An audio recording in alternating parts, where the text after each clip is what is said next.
Yes, here we go. Well, welcome everyone. The first ever official playtest, Spliced, a cult TTRPG Ah, designed by yours truly, and I have these incredibly wonderful people here who are going to help me playtest it. We have a fun little story here. Well, fun is a relative term.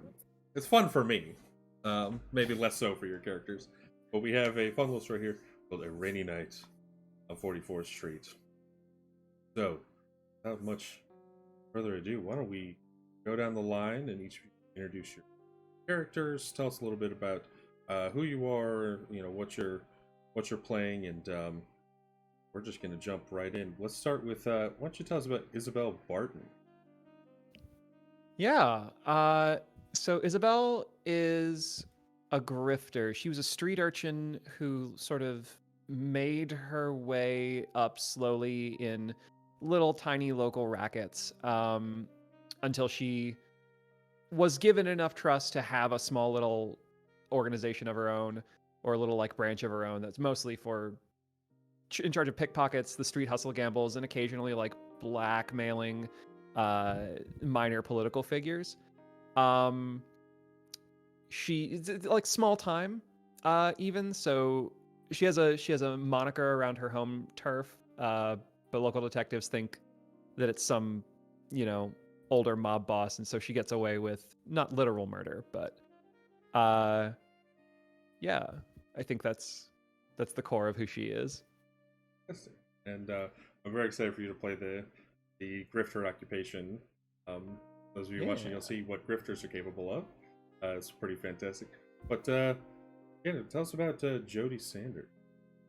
Yeah, Jody is a uh metal worker, a sort of you know, very blue collar kind of young dude trying to make it in this kind of fucked up world.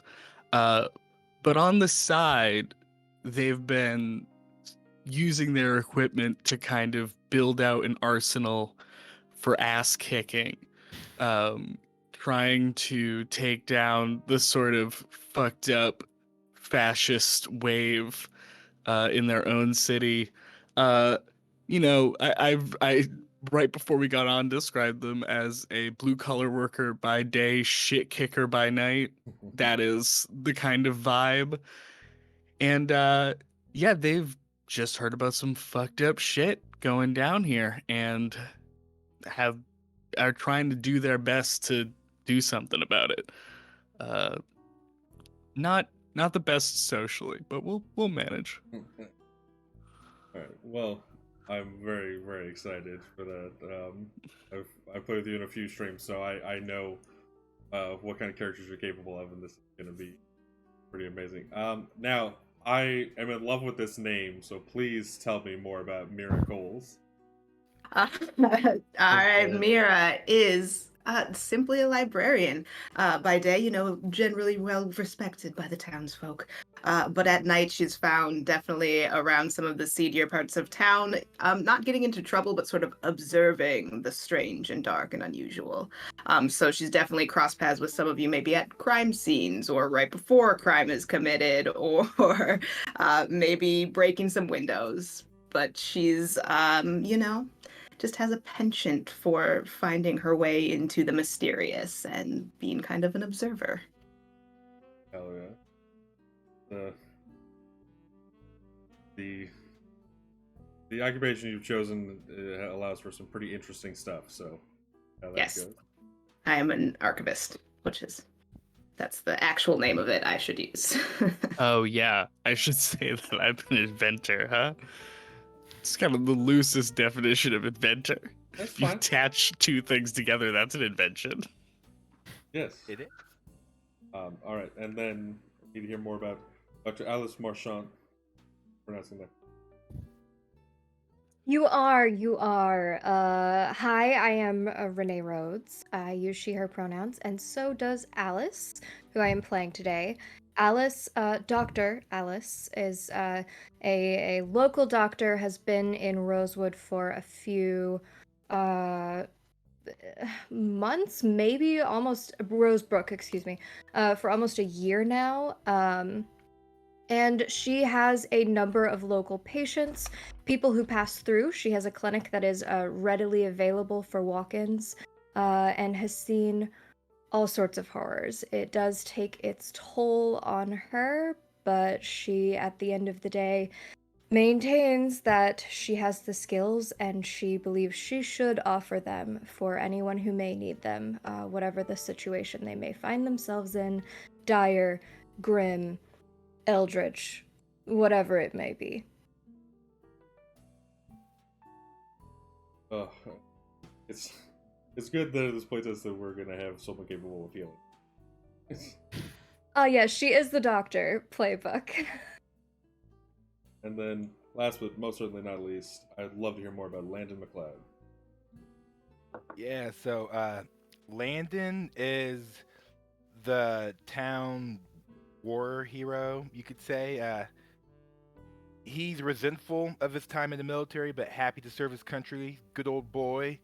Ever since he's been back, he just keeps his nose to the ground. He uses he/him pronouns. Um, and he's just the town PI. When the cops are too busy, the townsfolk normally call on him to investigate things and see if he can get stuff done. He's not afraid to get in a scrap and take something out if he needs to. Government taught him how to kill, and the cops pretty much let him do what he has to do, being he's a decorated person, but he's not proud of what he's good at. It's just how proud he is of what happens during all of this now.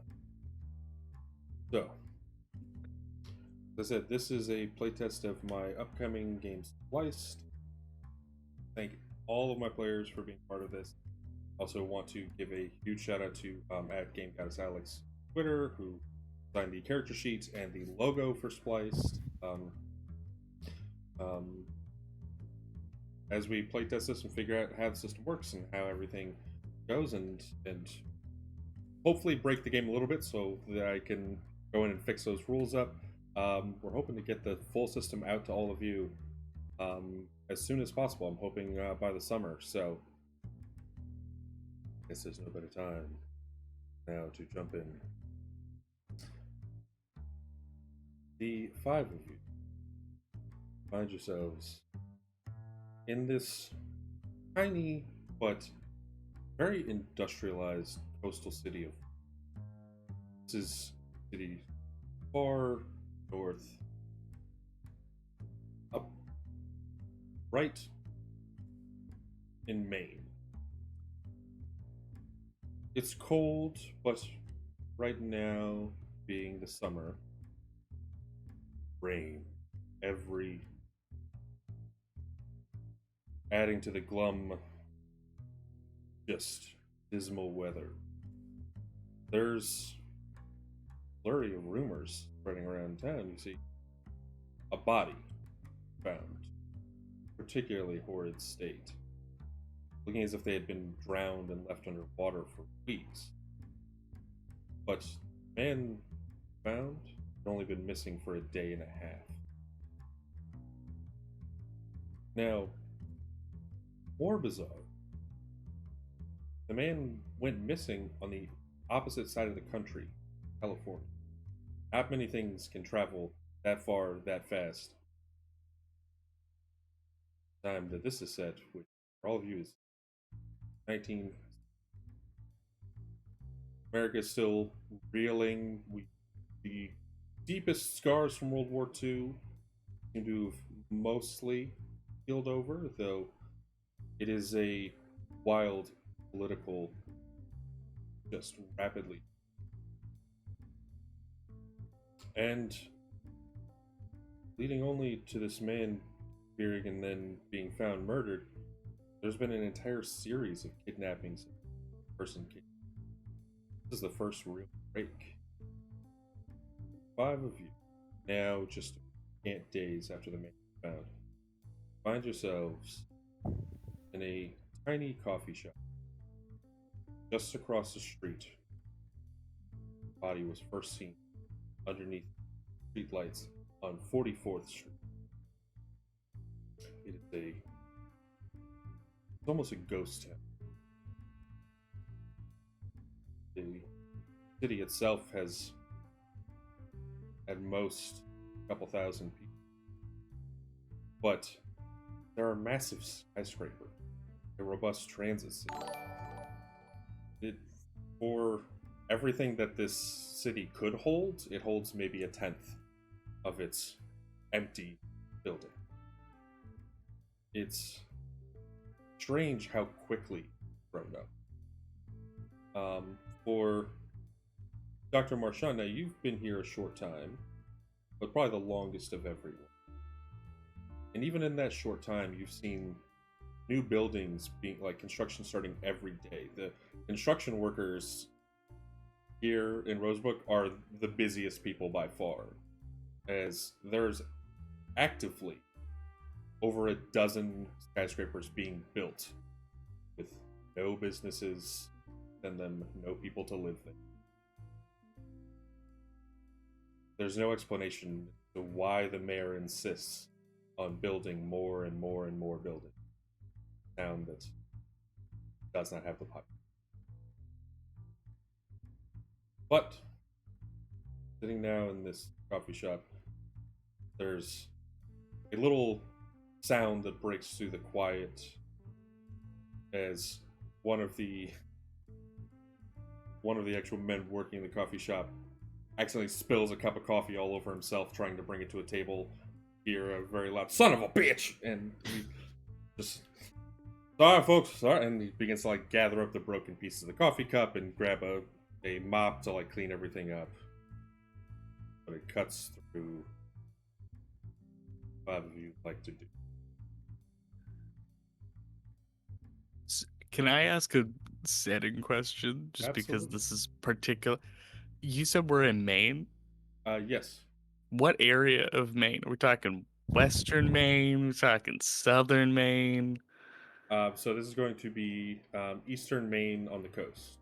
Oh, on the coast. We talking like Northern Coast? Talking Southern Coast? I'm from Maine.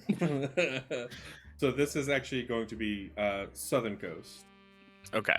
So So Rosebrook itself is situated literally, like, it is on the actual coast itself, down 44th Street, which is like one of the most populous streets. It goes all the way down like one broad street until it finally stops being paved.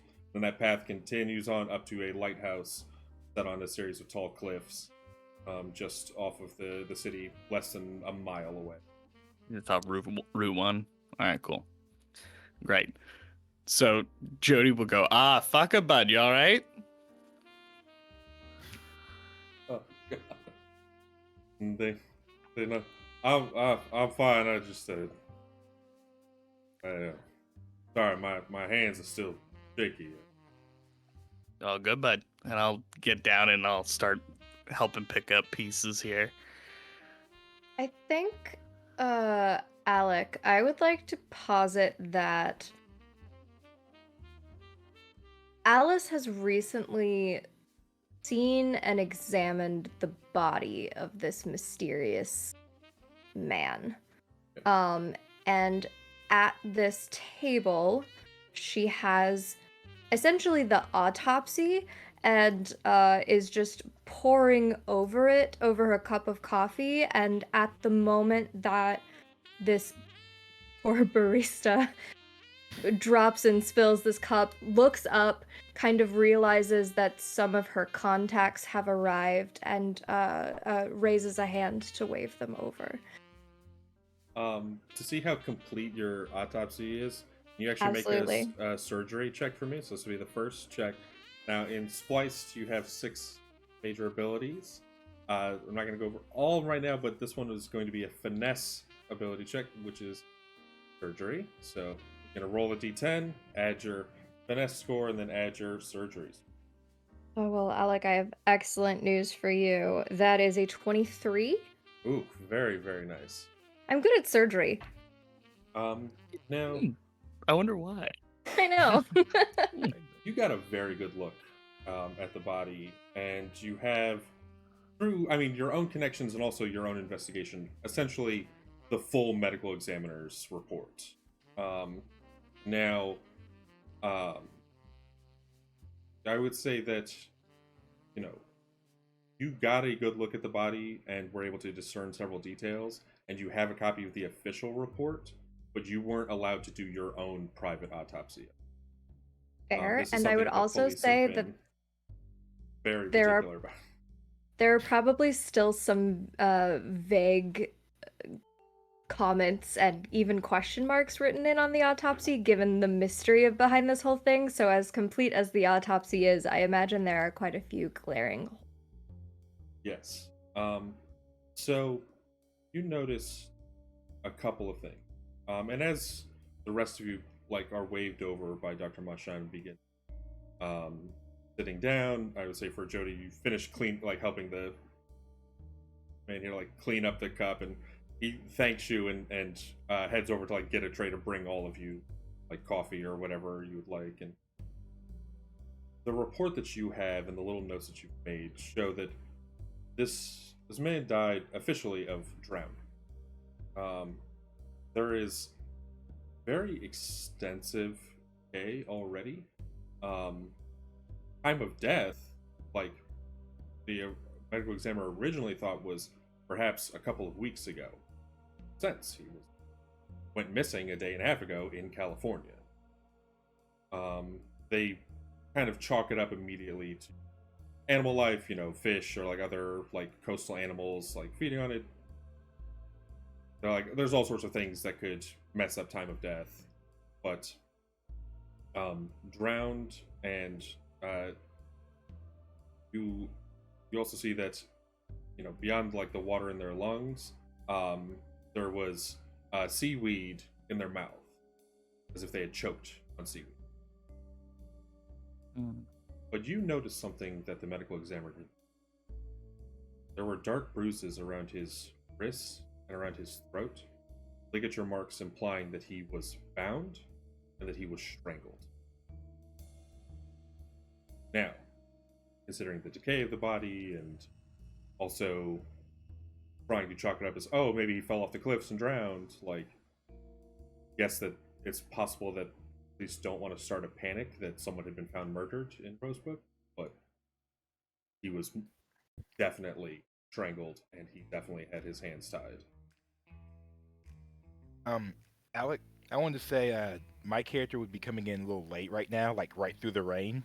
Okay. Since I knew I was meeting up with the others, I want to say my character took the time to double back to the crime scene, just finding it a little fishy of where specifically they were located, since obviously you would typically find someone more in the center of town and not right on the outskirts between basically the long path that's going to take us to the lighthouse and the edge. So just my character finding that suspicious. I want to say once the cops have kind of cleared out, now that time has passed a little bit, he's just taking a double look and another examination by himself with less eyes on the scene to see if he can find anything before he met up with the others real quick. In that case, I'll actually get to you in a moment. Okay. Now, what are Mira and Isabel?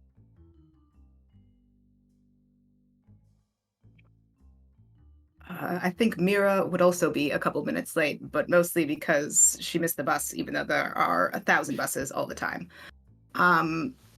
But she comes in with just a very dramatic black umbrella that doesn't seem to work that great. It's mostly for aesthetic. But slips as she's sort of hustling over to the table on that one little piece of porcelain that when you drop a cup goes all the way across the room. Of course. And just catches herself, goes, always the worst luck, and just kind of tosses it in the trash and joins everyone else at the table. I think Isabel is number one on her third or fourth cup of coffee. But I also think that she would have one waiting for Mira. And is just going to sort of slide it across the table as she gathers herself. Who just like sits down and kind of wraps both hands around it and takes like a very dignified sip of this just plain black coffee. You notice, I'd say you probably have enough about to be like, it's not even like oh, this is nice fresh brew. Like, this is Sanka. Like, this is just instant yeah. coffee. It's like you essentially have come to a coffee shop to pay for instant coffee. Like, oh, come on. Nice. I would absolutely believe Isabella is like heaping sugar and milk into it. Yeah, I think Jody, as everybody sits down, got their Crulla and an extra large, and it's just like everybody. I'd fucking piss out of there, bud, huh? This is a mistake. Said this and made, bud. This is a mistake. Yes, it's definitely coming down. For Jody, I'd like you to make perception. Sure. Have perception. Plus is actually a resolve check. Resolve ability. D10 plus resolve plus your. Alrighty. So that is going to be a 17. So you can notice, because you actually helped to like clean up the coffee cup. He like has brought you all new cups of coffee, and you notice that like as he's moving, that you can just faintly see through the like very thin like white shirt that he has, that he has a tattoo of an anchor on his upper arm. Tattoos are still very rare. Like, pretty much at this point, the only people that have them are going to be like bikers and former soldiers, usually sailors. And again, it's an anchor. Pretty easy to assume that he is a sailor, or at least was. Looks to be in his like mid 40s. But you notice that like as he's like bringing over the tray, he's like shaking enough that all of the little like cups are like clinking. He like sets everything down. He appears to have a bit of a tremor in his hands, but he sets up and takes the tray back and heads back behind to take other people's orders. All right. So he's got that tattoo. Is it like a distinct anchor, or is it just kind of like a very basic tattoo? Make a history check. Savvy. Not my best score, gang. I'm gonna be honest with you. Not my best one.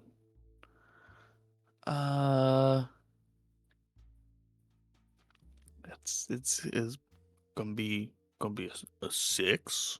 Is that good? You just see the faintest little bit of it, because like I said, it's he has like a thin white shirt, you know, like a kind of dress shirt with like the little bow tie and everything, and then like the apron. You can just see that like there's the shape of an anchor. There's not enough detail to tell if it's of a particular like, oh, does this show any like markings from like his unit in the military, or like this. It's an anchor. That's as far as you can tell. Cool. So I will look at him. So Jody's sitting there, kind of like the high up haircut here, set up, wearing clearly what is their nicest suit, which is not very good, and holding a saxophone case under one arm. Looks at this guy and goes, "It's pretty good ink, bud. You fisher? You do lobster? What you up to?" Oh, he kind of looks and you can see like he's surprised that you caught it. And he's, oh, yeah, it was in the Navy back in the war. we Hey, had a well, we had a little time off in the Pacific Theater. mm, Well, that's great stuff. I love the ink, man. I've been trying to get some myself, but you know, not many people around here can do it. So, not gonna find anyone in Rosebrook. fucking A, bud. Appreciate the coffee, by the way. Nods, and you can hear like someone else in the coffee shop like calls him over, and he goes to. Mm. I'll, I'd say at this we're gonna quickly jump back to Landon. Now for Landon, the crime scene is like I said. At this point, once all of you have finally gathered here, it's a couple of days old. It's still partially kind of roped off, and you find that it's a small alley, kind of right between two buildings. One of them is this large apartment building that is completely empty. There's signs in all the windows being like, "Oh, spaces for rent," and like this and that. No one lives there. The building next to it is actually a camera shop that looks like they're open for about 4 hours a day, from 8 in the morning to noon, and then they're open 4 days a week. So it's business is not great. There's probably one person who works there. They go like they work until it's lunchtime and then they're done. But it's a small little camera shop that says "Say cheese" and it has a little like thing of cheese.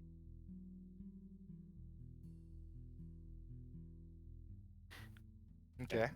As for the crime scene, as I said, it's partially roped off. You actually have to like people have to like go off of the sidewalk onto the road and then like back to the other section of sidewalk past it. It's maybe a 10-foot by 10-foot kind of square. There's not much to be, especially with the rain. It is washed away. There's no chalk. There's no like blood marked anywhere. But what I would like you to do, check this out.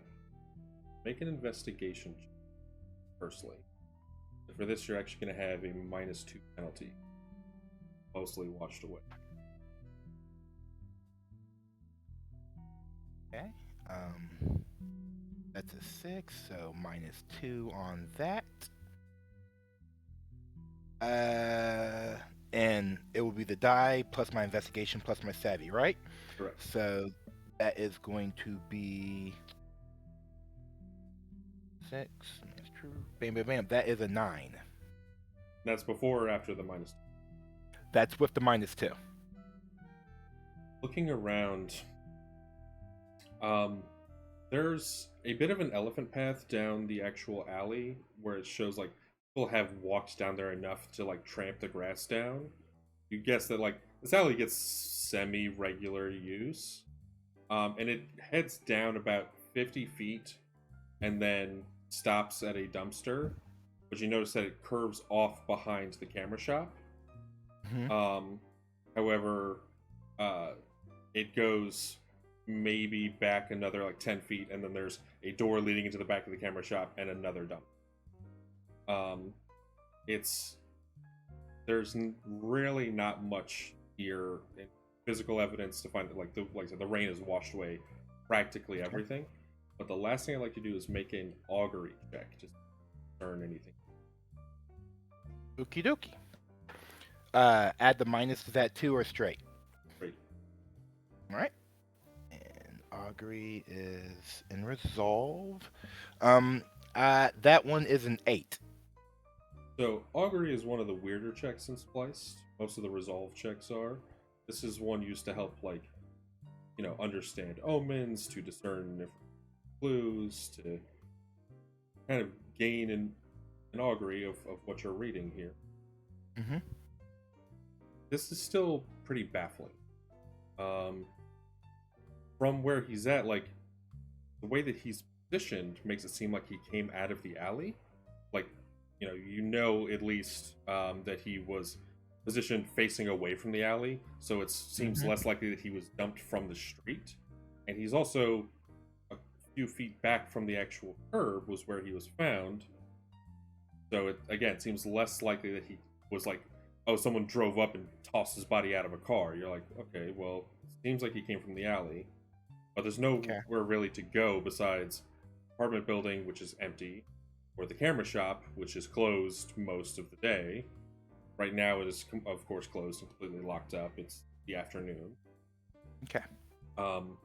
But beyond that, it's just been too long to make much sense of this crime scene. So I'd say at this point you head back to the coffee shop. Mm-hmm. Everyone having gathered here, now you finally arrive. So, as all of you are finally sitting together in the coffee shop. I guess the first thing I do is that I'll walk up to everybody. Doc, got a few notes for you to review. A few simple stuff. I take it you got the autopsy, right? It's here. You can take a look at it, but there's unfortunately not much useful information. Anything about how they were moved? No, nothing. Pretty much anything that they deem a mystery, there is not a word written on the page, but I can offer some insights that I found in my own investigations that seem to have been missed by the city officials. That'd be more than helpful. I went back, took a double look.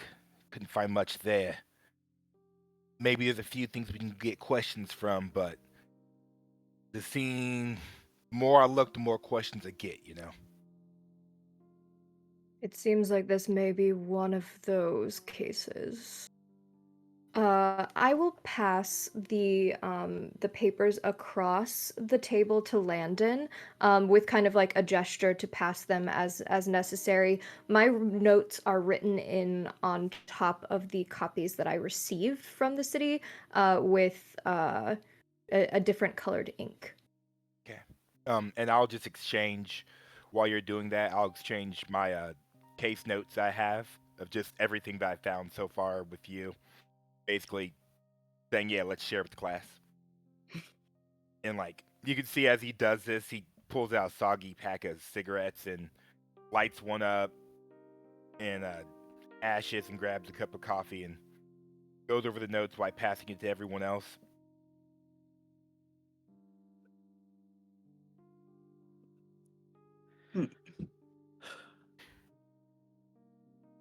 Shit's Yeah. fucked.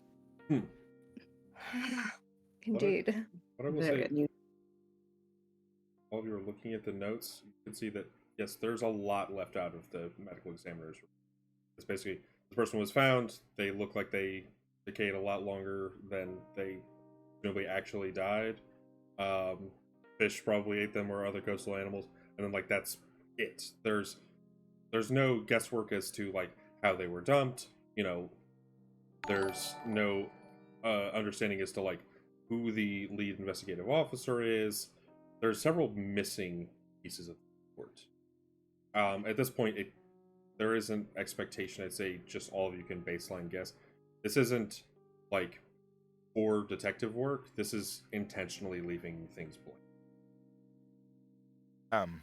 With me looking over the notes, can I see if the camera shop owner was even talked to at all? Or if any residents from the supposed empty apartment building were talked to at all? Like any witnesses or anything? Yes. Looking at the report, you can all see that there is mention that, and this is again only the briefest. This is just the medical examiner's report, not the actual like file. But you can see that there is mention that a a witness, the person who found the body, um, believed that it was the camera shop owner, a man named Cyrus Reedy. Okay. It it seems that when they went to open up the shop in the morning, the body was essentially right next to their shop. They immediately went, called the police. Um, they, having seen them, their immediate comment was, "Oh, this man obviously drowned." Um, they mentioned a similar drowning that happened earlier that year, the same year, um, and this was a much further down 44th Street. There is a bakery that the baker's son drowned while he was off swimming with his friends off the cliffs. Um, and but that's the only drownings that have happened in the past couple of years.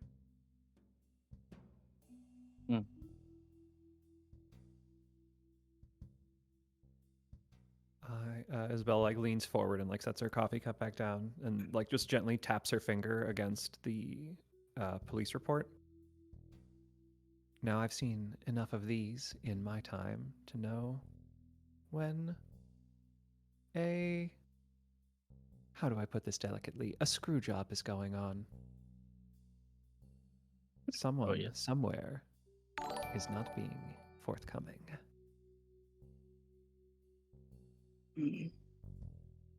I would agree. It is a mysterious situation, but this report is far too sparse, too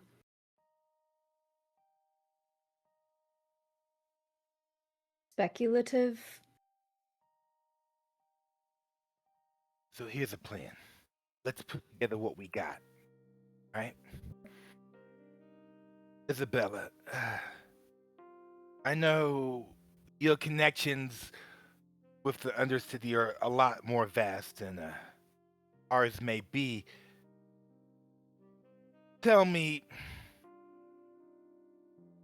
let's say as delicately as you can, from what you've seen in my notes, don't you think it's kind of hard to drag a guy that's been drowned right there in the middle of the street to be found by the cameraman? Not be seen? Sure. It depends on your level of expertise, surely.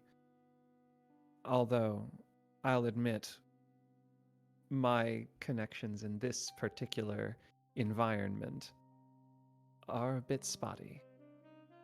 This place is built much larger than anywhere I've ever been before. It's hard to say what kind of people could be around. But let me put it this way. If someone wanted someone gone and no one to see, there's a lot of money involved, usually. And moreover, that kind of money could get you someone with more particular skills.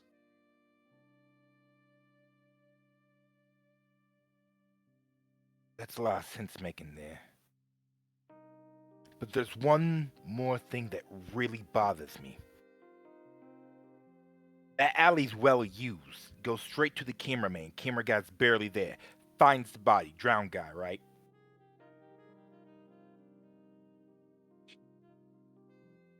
Why would you host the body out of the water from the coast?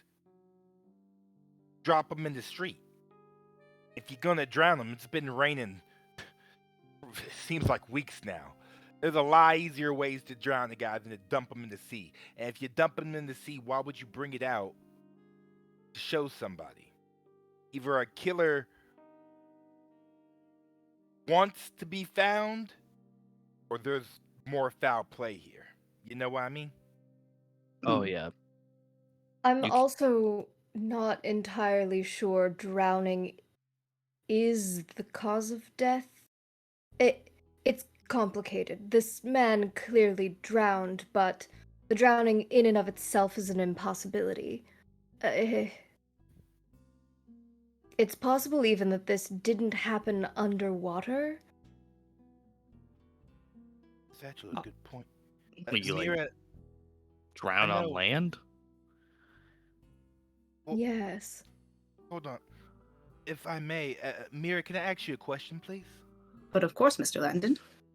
I know you're well read, all these books is kind of your thing. I would assume you've read some stuff about plants and stuff in the water, right? The sea is not my favorite subject, but I've read a few books about everything. Enlighten us, please. Go back over these notes. Could you, I guess, help me? Do you think that seaweed or whatever plant matter really could be in his mouth? And do you notice at that time that I'm like taking like in the most cramped handwriting like notes on the whole autopsy in a little notebook? Well, with the ligature marks that were noticed, I would think that maybe it was stuffed in there after he was dead. It would be interesting to know what kind of water was in his lungs, though, to tell if he was drowned in the sea or in fresh water. That doesn't seem to be here. Is it there? It is not mentioned. It just says that there was water in his lungs. Hmm. But I'd actually like you to make an occultism. Oh, an occultism check. It's that spooky water. Yeah. And that is under, savvy. Okay. Ocean's haunted coxgun. All right. So that's 10 on the dice. Plus 10 plus 4, 24? Okay, Nice. Remember, if you get a 10 on the dice, it explodes, so you get to roll an extra d10 and add that to the total.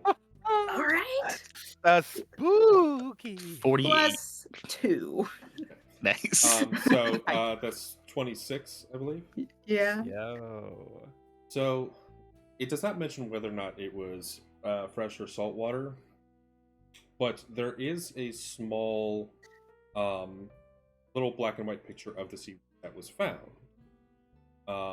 And you can see that some of the pictures of his body, which are horrible to look at, firstly, but you can see that the seaweed was actually removed and photographed by itself. Now, you are very well read, and having looked through, you've seen more than a few books about marine biology, including marine plant life. This type of seaweed is not natural to Maine. Notice it's a very dense, clumpy seaweed that is actually particular to the Pacific Ocean. It's more likely that the seaweed in California than it is from Maine. In fact, this type of seaweed, there's no chance of it. If the seaweed was found in his throat, it's possible that he was killed in California and brought here. Or at the very least had the seaweed stuffed in his throat there. You also notice that the way that it is, there's no way it could have even accidentally wrapped around his throat. It's a very clumpy seaweed that breaks apart very easily by just pulling at it. So it's not like, oh, well, that's what strangled him. It's impossible for seaweed like that to strangle someone. It's not to leave long find along the Atlantic.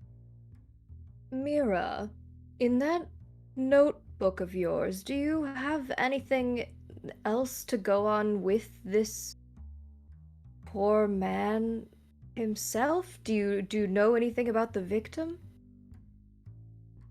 I doubt that I would if he's from California. Or is his name available? You only have the information that was in the news and that's on the medical examiner's report. So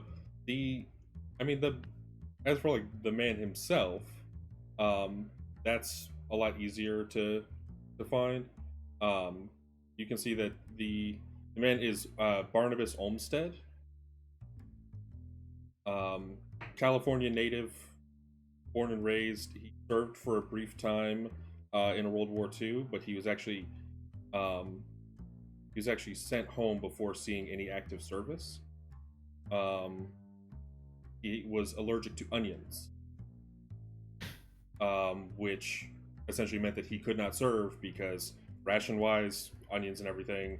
Also, in World War II, the packing for gunpowders and other things used onion powder for transport to keep things safe. So if you were allergic to onions, you could not serve back in World War. The more you know. Yes, it's one of the weirdest, most bizarre things I found researching World War II. Here at Spliced, we try to make every session educational. Yes. The more you know. Horrible eldritch monstrosity instead of a star. But so he did try and serve, but he was actually sent home essentially right out of boot camp.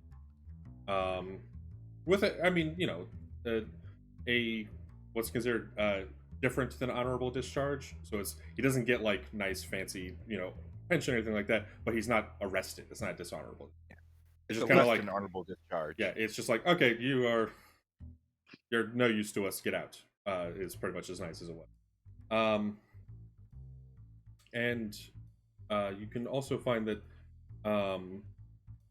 he, despite living on the coast, he actually joined the Air Force. He was trying to become a pilot.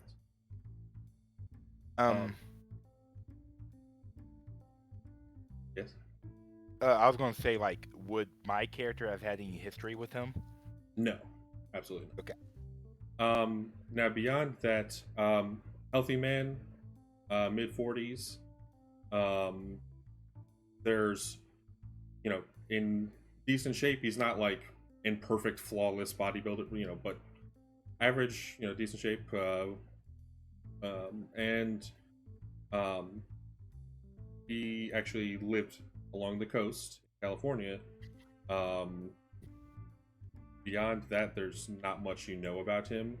There is a note that he was married, but one of the rare times, even at this point, that he was divorced. But his ex-wife, she's currently living still in California, obviously completely cleared as a suspect because found all the way the fuck here in Maine. I would be picking up my notebook and like going back to like the couple days after he was murdered and just being like, well, I was able to get into some records somehow. Most of it was about his military service, which was very short because he's allergic to onions. And then I spout off that fun fact about stuff being packed in onions.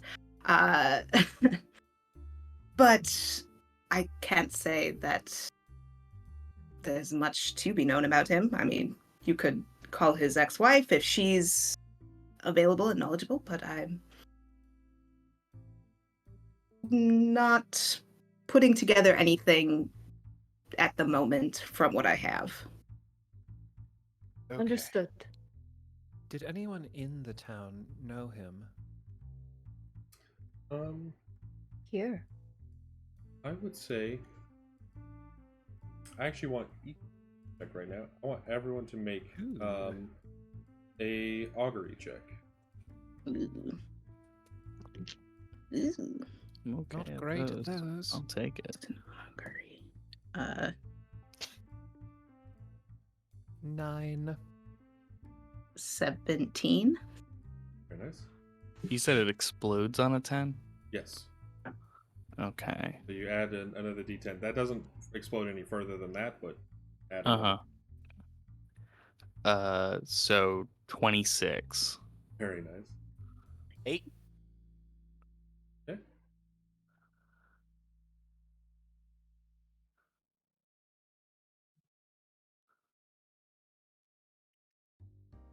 Okay. Is that everybody? I think we got everybody, yeah. Well, obviously, for most of the time, it's like as all of you have asked around, absolutely no idea. Like, this is completely across the country. It's like this random jackass just was found dead in the streets, with one exception. For Jody, you asked around a little bit, but this is almost by sheer happenstance. when you first got to Rosebrook, hungry, stopped, you saw a nice little bakery down the street. And while you were there, you're like, oh man, heard some dude got murdered. The baker told you it is the wildest thing. This guy, Barnabas, they have a customer who lives in California who they've mailed pastries and pies to. They're like, there's got to be like a billion Barnabas Olmsteads out there. What a crazy coincidence! But yeah, I wonder- definitely not for sure. Yeah, Definitely not. but there is a bit of expectation. Like, I think this might be the dude pastry from. Now the thing is, this little bakery, though it's tiny and kind of in the middle of nowhere, has a decent reputation for making some of the absolute best blackberry pie. They actually use blackberries and blackcurrant to make it like, it's a very, I mean, 1963, it's about as delicious a treat as you're going to get. And they ship it pretty regularly with the mass transit that's available here in Rosebrook.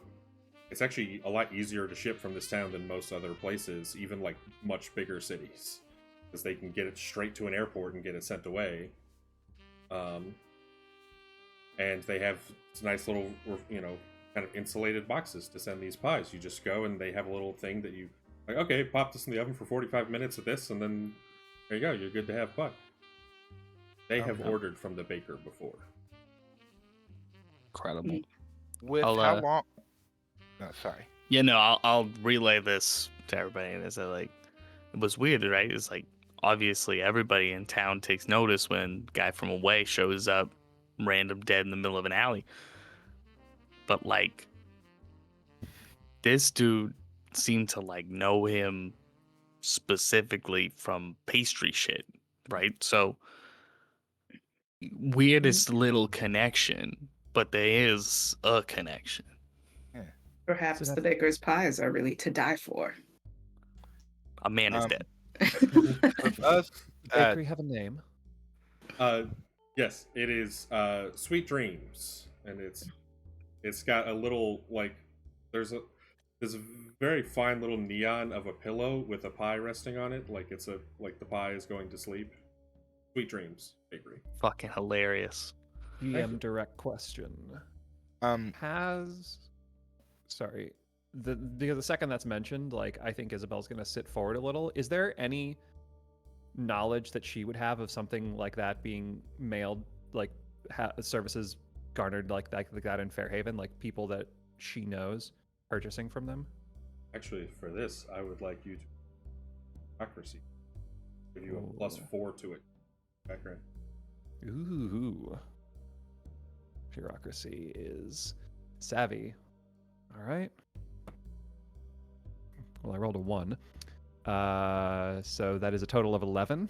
Okay, well, I hate to do this to you. When you roll a 1, Yeah. you roll another d10 and subtract that from the total. Yeah, all right. And that's a 5. So 6. So Yikes. your mind immediately starts going to like, oh yeah, I can set up some nice delivery services, and I can maybe deliver some goods, and that's like, it's probably a little bakery that just has food delivers baked goods.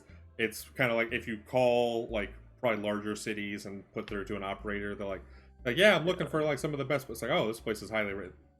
You start wheeling these like crazy, and you're like, oh no, it's probably not that complicated. Probably just deliver pie, and that's about as far as you get. Easily distracted. Unfortunate. I was just going to ask, with how much people like this place's pie, would we know?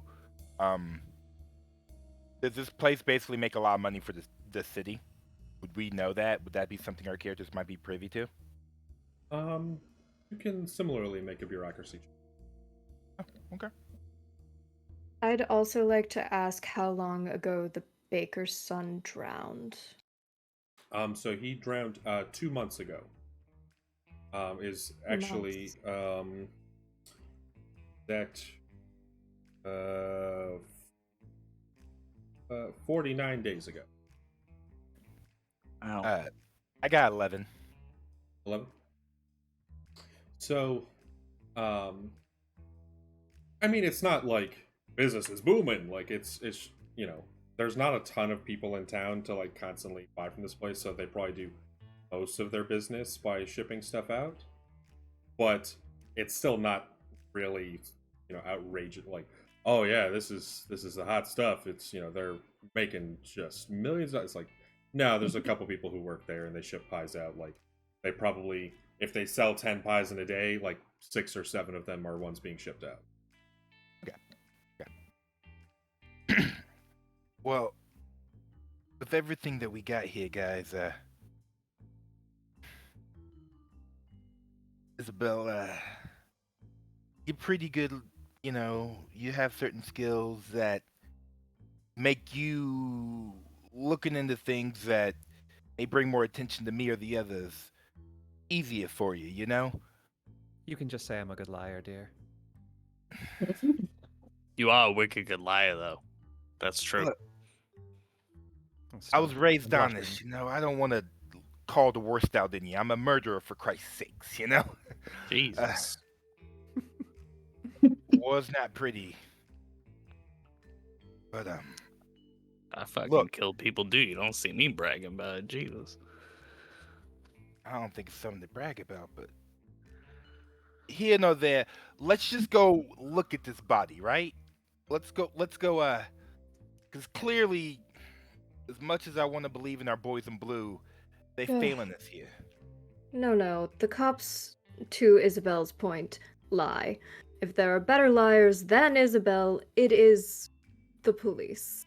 There's clearly something they don't want us to know, though I can't imagine we will get more from the body than what was officially recorded and what I found in my own observations. However, Isabel, as a liar yourself and someone with means of procuring information, my resources with the cops are limited. I am a medical professional and am seen as such. Do you know of any means or methods by which we might procure the information they may be hiding in this case? She's gonna like pick her coffee cup up again and just kind of like swirl it a little bit. Well, there are 2 options that we have available to us. The first one is predicated with a question. How much money do you have that you're willing to spend? Now, I want to forewarn you, a city built like this, there are probably people here with a lot more money than any of us have combined. And if they are the ones greasing the wheels, we're not going to outspend them. In that regard, the second option is going to be a little riskier and honestly more fun.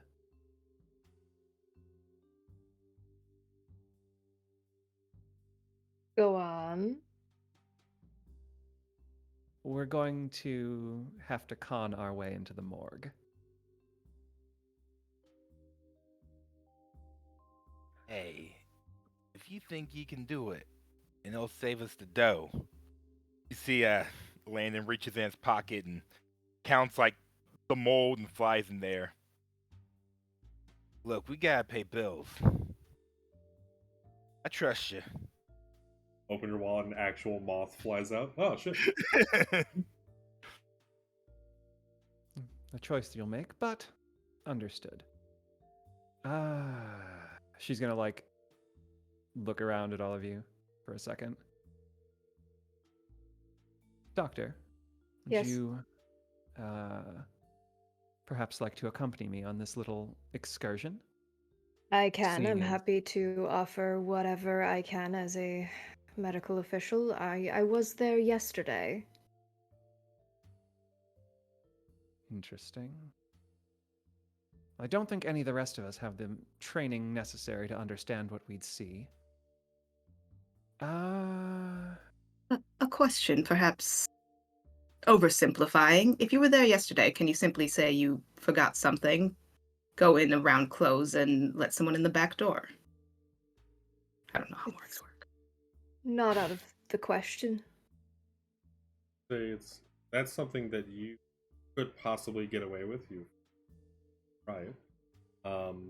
You got to go and again see the body, but not get right next to it. Not use any of your own tools to like examine it. It's kind of like, oh, this is an experienced doctor who can look at this, but they're not being part of the investigation officially. They're not going to let you touch the body. And Alec, point of clarification. So I noticed the strangulation and ligature bruises on the body. Did I get the sense that that was excluded due to negligence or intentionality from the medical report? I would say, given how much information from the report, you would assume that this is definitely beyond negligence. This is intentionally. Great.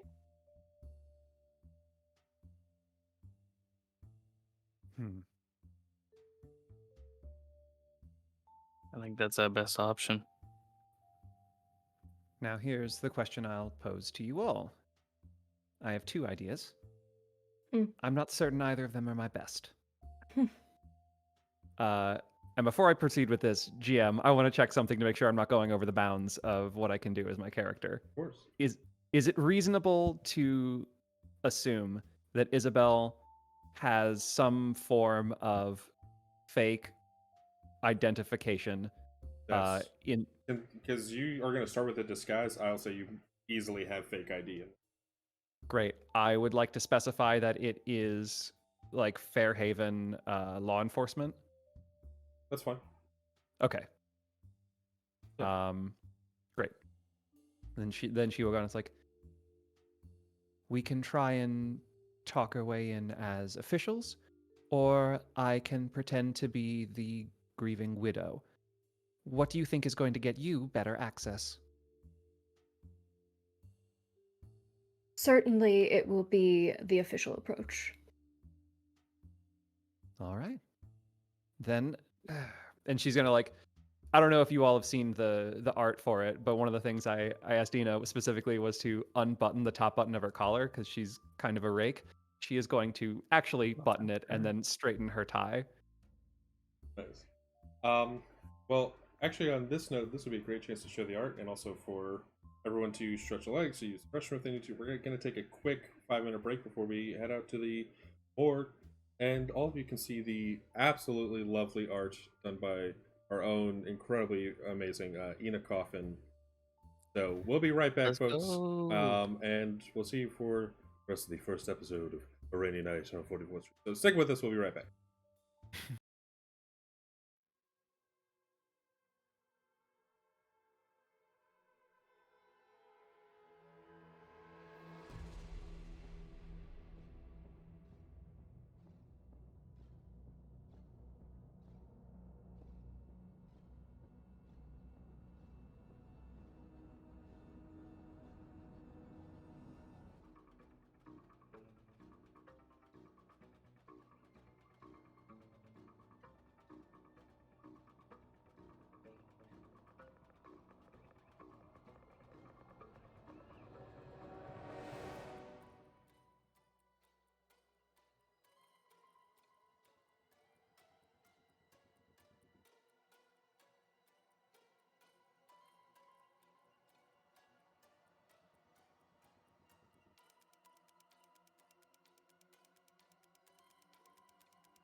And we're back. Yes. Welcome back, everyone. Alright. So, as we left off right before the break, you all had done some investigating from, gleaned what you could from the medical examiner's report and other clues that you had found, and have decided to head off toward the morgue. It is late in the afternoon, so at this point the morgue is probably, if it is still open, like there's probably one or two people, like a guard working. So you should have a good chance to get some time alone if you can. And thankfully, with the extremely robust transit system, Rosebrook, it is a short bus ride away, and it is actually going to be across the street from the police station, a little further down. It's actually going to be a few streets over on 40th Street. The buses come about every 15 minutes, and as you all load up into one of the buses, you're the only passengers aboard, because no one needs to get around this town that much. But the buses come, whether there's anyone there or not. So, stopping off in front of the morgue, stop right in front of the police. And it's like across, and then the next building over, probably about 150 feet. And the morgue is a very simple, squat building. It is just kind of ugly gray brick. Very little, and there's not going to put a lot of ostentation. Morgue, but there are a few simple, like almost like bas-relief style, like these carvings that have been set in with concrete on the sides of, kind of like cherubic figures and these like little like angels, and then of course a as opposed to a Caduceus, there is a Rod of Asclepius, and that this is supposed to be a medical facility of some sort. It's just dead. Making your way inside the front, like you can open the door and just walk straight in. There's a front little office that is cramped at best. A desk, a couple of simple like file cabinets, a couple little chairs for people who need to sit and wait. There's a security guard sitting behind the desk who kind of like looks up at all of you. So there's a door beyond him, this like smoked glass door, and then presumably area just beyond that, I would say, since Dr. Marchand already knows this, there's a almost like funeral home like aspect of, if your body's just collected at the morgue, they can discuss like, okay, we can put you in like a pine box or cremate you. There is a built-in crematorium. But otherwise, the back like 2/3 of the building is going to be where they actually have the cold storage. And again, this is built out to be the size of a much bigger city's morgue, but there's not enough people here.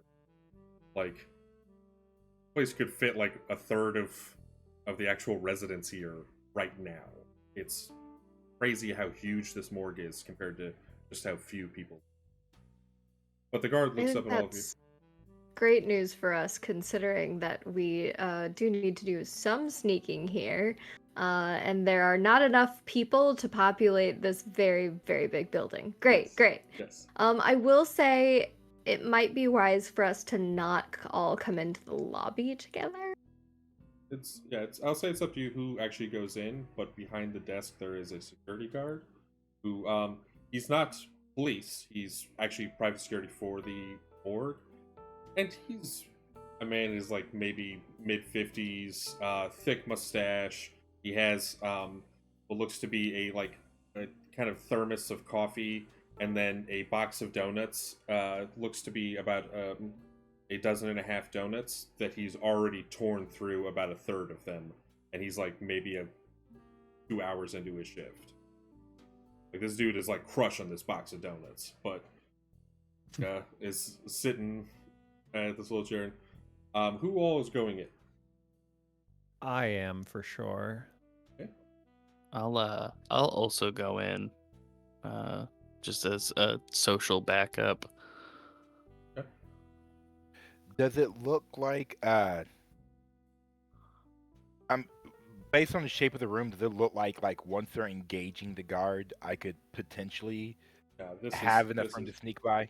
very just like very cramped. okay, The front I'll wait lobby is outside. like a maybe like 30 by 20 room. Like it's tiny.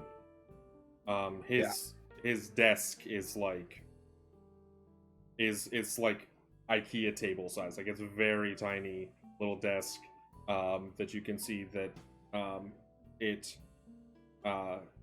it doesn't even like really extend out enough to like cover him. It's like he has to like kind of get up and like shuffle along to get around. Poor guy. Yeah, this is a tiny little lobby.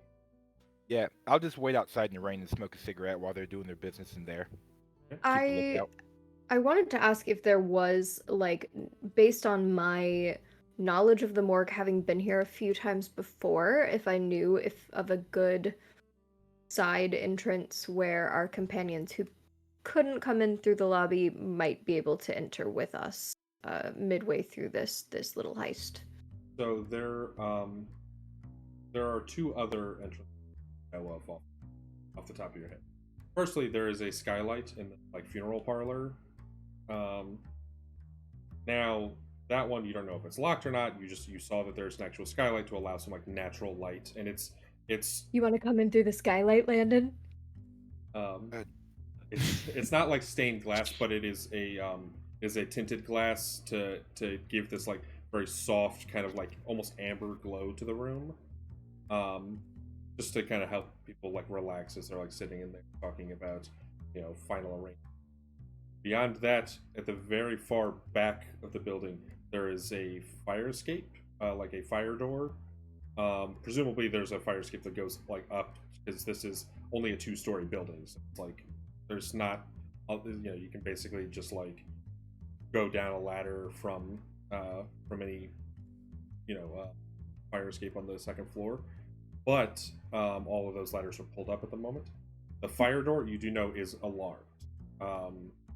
It has a bell that will ring and actually a klaxon that goes all the way down the morgue. It's such a big building; they need like really loud alarms to go off if the fire alarm pulled.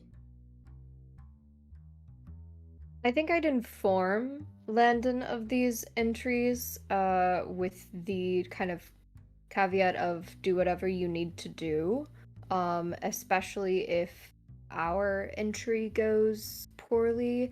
But definitely recommend the skylight, in part because it's badass, in part because it's not alarmed.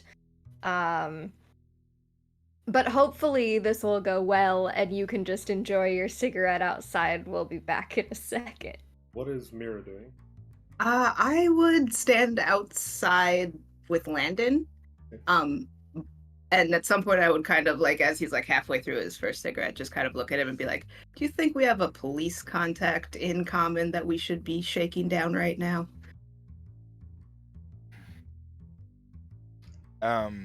I'm guessing I have a pocket watch or something right now. Yeah, I'd say two of you can actually make a bureaucracy check, but it's going to be at a -2 to police contacts. -2. Okay. And there is an awning outside, so you don't have to just stand literally in the rain. And yeah, and you also like I'm guessing we have a watch or something. You Yeah. said it's past lunchtime, right? Yes. Right now Alright, it's yeah. probably like 6-ish, like it's getting to dinner time. Okay. -2. Oh, that's not bad. I rolled an 8. This is a government building, so they close at like 4 o'clock.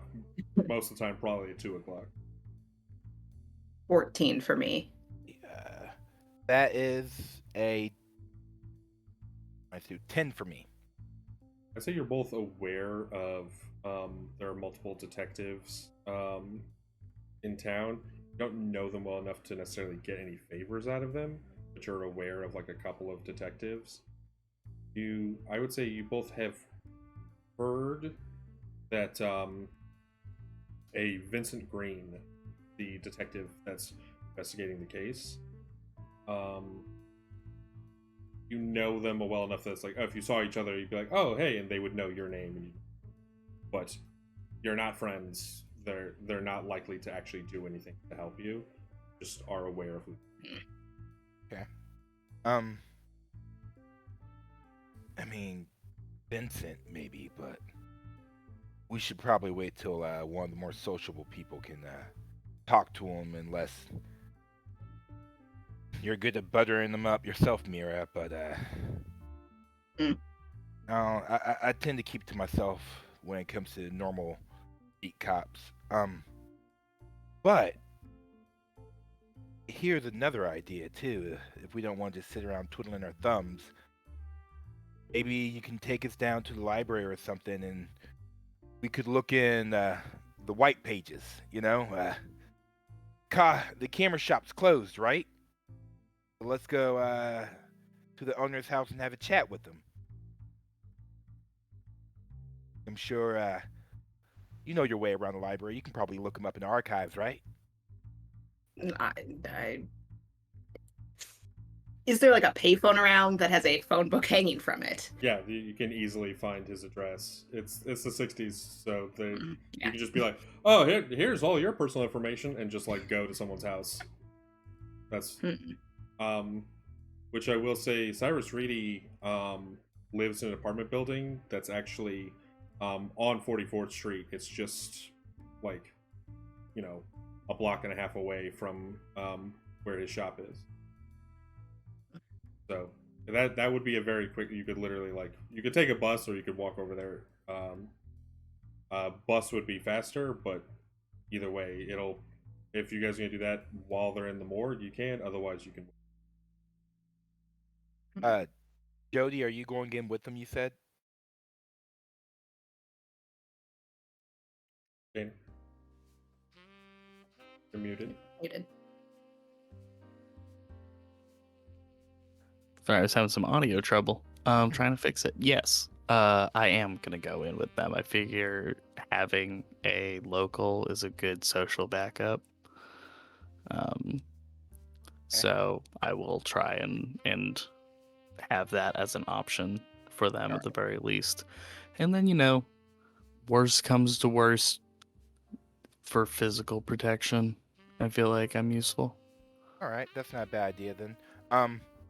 I'm gonna pop back in the morgue and just let the others know what your plan was, Mira, and that we're gonna go talk to the cameraman. Since, yeah, that's a good plan. Yeah, let's go shake down some people while they investigate the morgue. Okay. Well, in the meantime, we'll start at the morgue as Dr. Marchand and Jody and Isabel walk in. You see the security guard, and he kind of looks up. He is finishing taking a bite of a donut. Oh, hey there. Hey. How's it go? Oh, it's Dr. Merchant, right? Close enough, Jerry, yes. I don't know. And you can see that, there's a quick glance down to his own name tag that says Gary. It's like, and he takes another bite of his donut. What can I do you for? Isabel is gonna pull out the badge or whatever it be and kind of tap it on the counter. Yeah. Detective Thoreau with Fairhaven Police.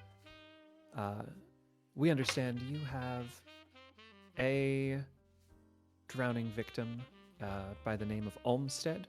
Is that correct? I'd like you to make a deception check, but you're actually going to get a +2 because you guys as part of this. Hell yeah. Go. Okay, so that is a 6 plus 21. Oh yeah. You flash the badge at this guy, and you give a quick and pull the badge out of the way, and you can see there is that bit of I just work here. Kind of like immediate recoil of like, I don't want some cop, from another city like coming and starting trouble for me. I'm just like, I work in the morgue. I'm eating my donuts. Like, there's an immediate. Oh, well, I didn't. I figured that there would have been like a call or a. Oh, that's fair. Yes. Hang on, and he like kind of and he's like, hang on, and he like you see his stomach like almost knocks over the box of donuts. It's like, oh, son of a, hang on, Take your time. It's hang all on. right. There's like he has to kind of like shuffle out from behind the desk, and he's like fiddling with keys, and that as he's doing that, he like looks over at Jody, and you are. Yeah, sorry, I'm the tour guide. Sorry, I was just here helping them get to where they needed to go. I'm just here to help show them around.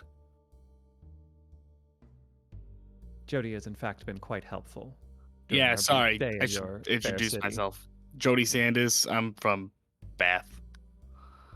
Jody actually was who put the detective in touch with me. Given that I have had some experience with the case and have some experience with the medical field from my past as well. I'd like you to also make a deception check, but for this one, you're gonna get a +2 because Isabella's already pretty much like talked this guy into opening the door.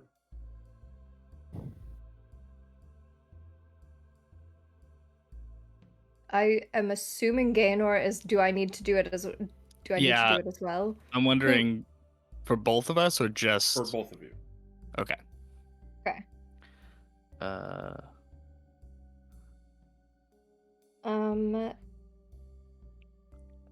That is going to be a 17 for Jody. 21. Oh yeah. For me. Oh yeah. That of course makes sense. And he like takes his key and unlocks the door for you. He kind of like pauses for a moment as he like unlocks it, like flips the little ring of keys back onto his belt, and he considers the fact that you all are very official looking, and he goes and you see he like takes a donut with him. All right this way, and like takes a bite into the donut and starts walking, escorting you all back toward the actual morgue.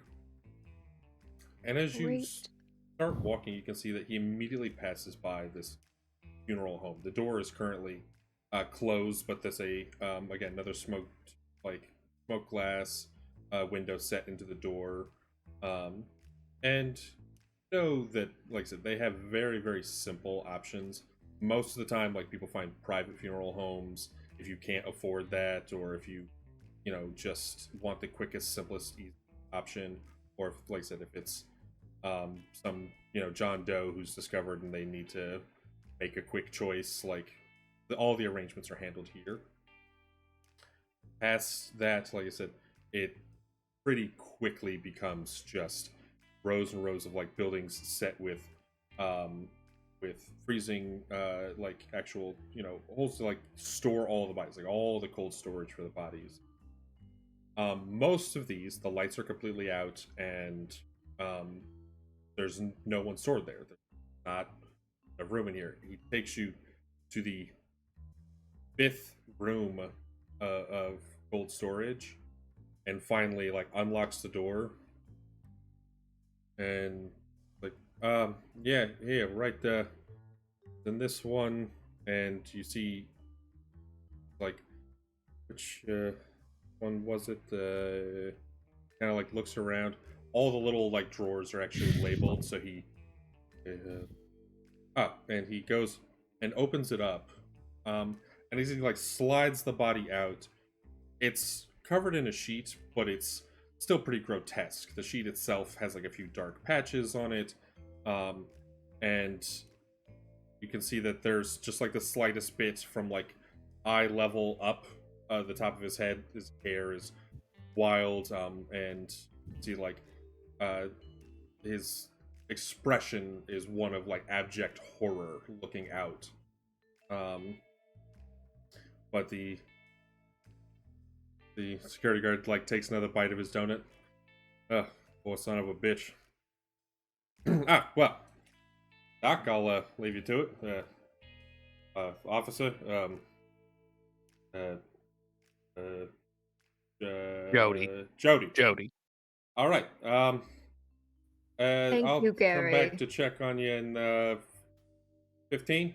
And he like wolfs down the rest of the donut and closes the door behind him and walks back toward. As soon as he leaves the room, Isabel's face just instantly goes from like stony to just kind of like disgusted because of the smell. Oh yeah, it's a little rank in here. Now, thankfully, nearby, just I'd say base knowledge being a doctor, Dr. Marchand would know that there are there's the cream menthol, so you can go set it on your like underneath your nose to keep the smell out. Mm-hmm. There's little tins of it like right at the front. You can easily do that now. Yeah, I'll provide that for my companions. Oh, thank God.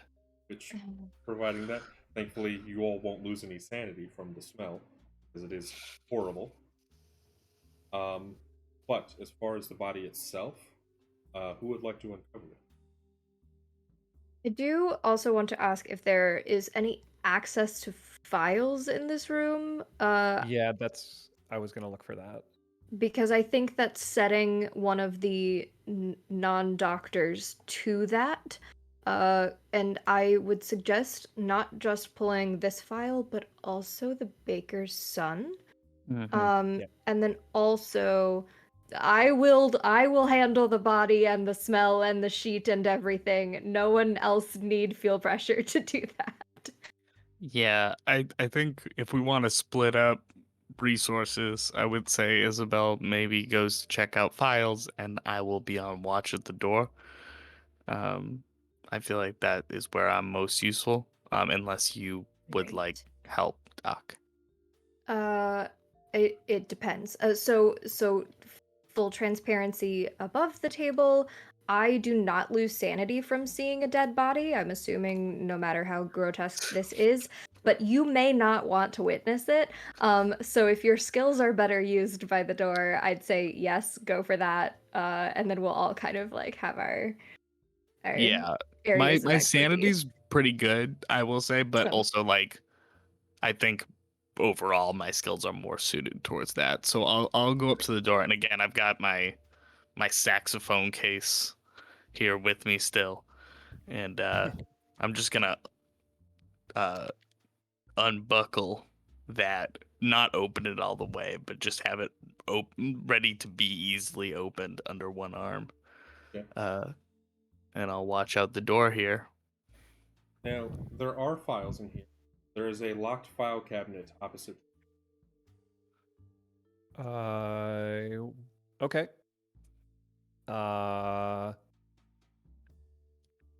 No, there are obvious files. Just the lock cabinet. It's a locked cabinet. There's nothing left out. All right. Well, I can open that for you if you need it. I am going to attempt to pick the lock. All right. So in that case, you can do a pick lock check.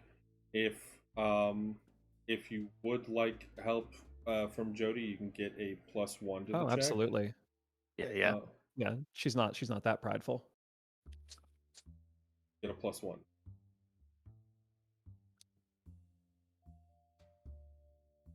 Woo! 17. Okay, you begin to fiddle with the lock. It's not the most complex lock, but this is still, sensitive information.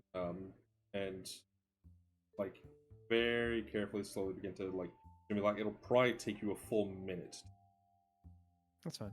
But in the meantime, for Dr. Marchand, you can go and pull the cover back from the body, and it is a terrible sight. Body is bloated and grotesque. Like I said, he quite obviously drowned, and it looks like, at best, it looks like he was left out for.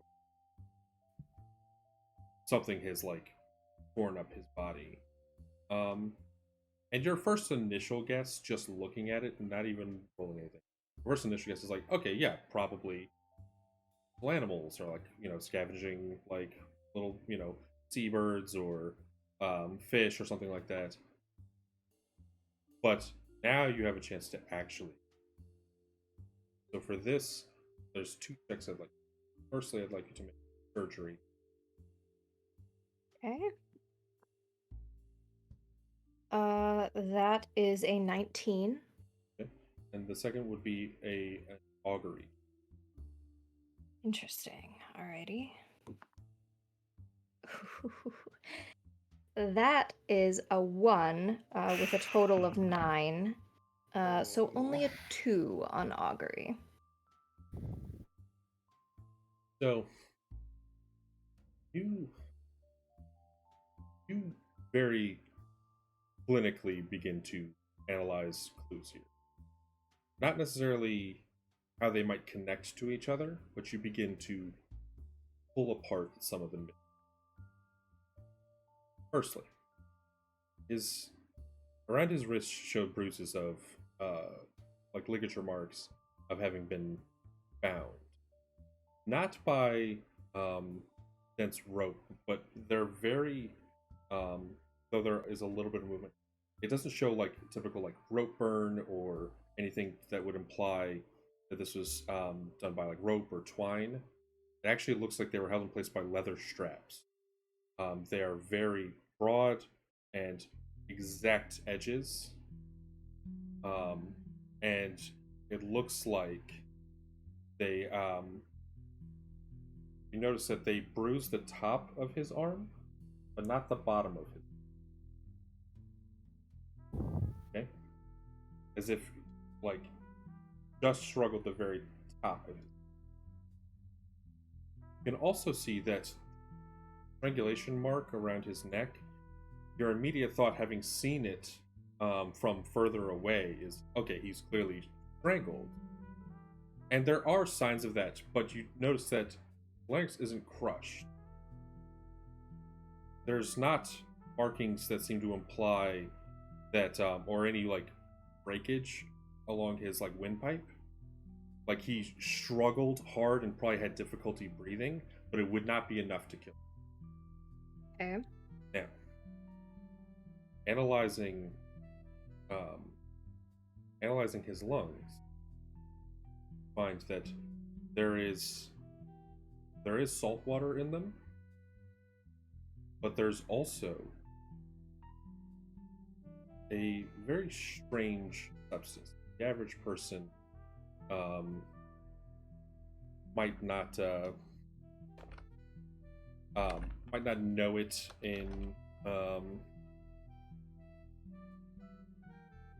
might not know it like right off the bat, but you can tell by, I mean, you have a little mentholated thing, but that smell is a very, very powerful.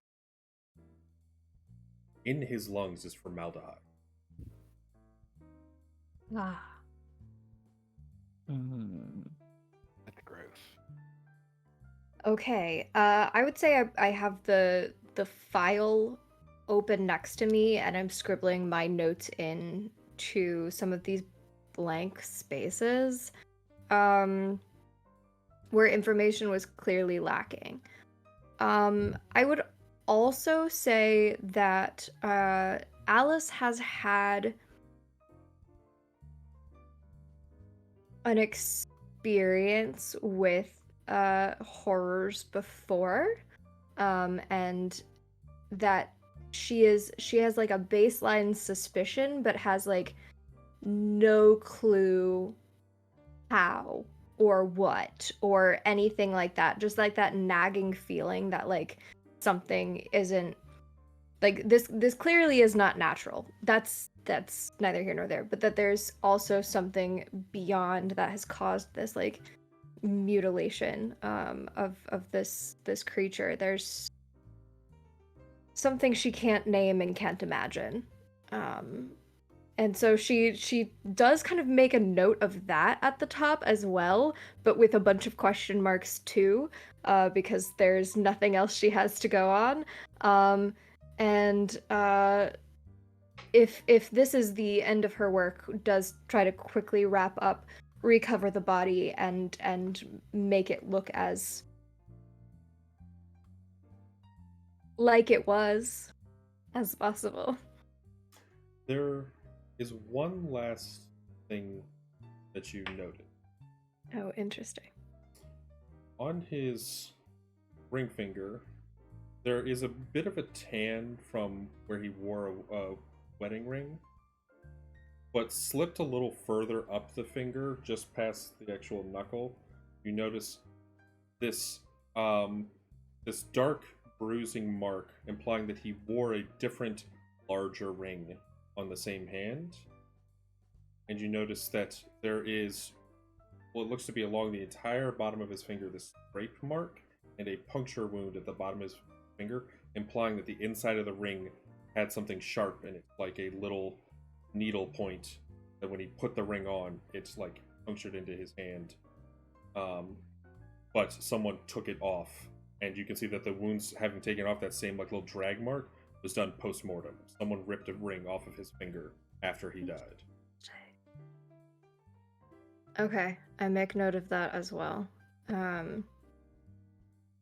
Judging by the size and shape of the like mark where the ring was, you would guess that it is probably a signet ring or membership ring or lodge ring. This is a big showy ring that would large enough to have an actual crest on it. But I make note of this to Isabel too as she's across the room. See if there's anything about a ring.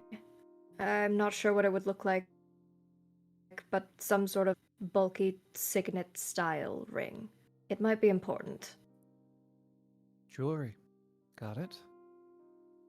no. For Isabel, at this point you have gotten the lock open and you begin flipping through files. You pull two files. That of Barnabas Olmsted, that of the baker's son. And you find, first let's start with Barnabas.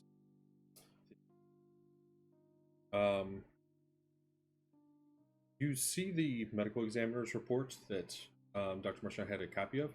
You see a second one. This one is much more. Clearly, the copy they gave Dr. Marchand had several parts omitted. This one mentions the markings at the wrist. See those little notes like possible strangulation, bound wrists. They also mention that having gone and examined further into his throat with a dentist mirror, that there's no sign that the seaweed went any further than past his tongue, implying that he did not choke on seaweed. Someone shoved it in. Which you all pretty much know. The other thing that you is that there is mention that he had a watch, had his wallet with all of his money. He was not robbed in any way. But he had two very strange things. He had a St. Michael's medallion, pretty common for a nice Catholic boy. But the medallion had been defaced. Looks intentionally defaced, as if someone took a sharp instrument and ripped it off. See, there's a photo of it. The rest of it is kept in evidence back at the police station. There's a photo of it, and it quite clearly looks like someone just chipped away at it with like a knife or something to deface this saint medal. Other thing that they is that he had what is described as body paint on his chest. They got one picture of it before the rain washed it. Across his chest, there is this very strange symbol. It's shaped almost like a leaf, where it's a long line that goes out with like a few other little spokes giving the impression of large painted across his chest. It is encircled. The paint itself was done in a very thick kind of mossy brown that the ME reported apparently smelled of mushroom fungus, but it was destroyed by the rain by the time they were able to get more than the single picture. And even then, you can see it's mostly running away picture.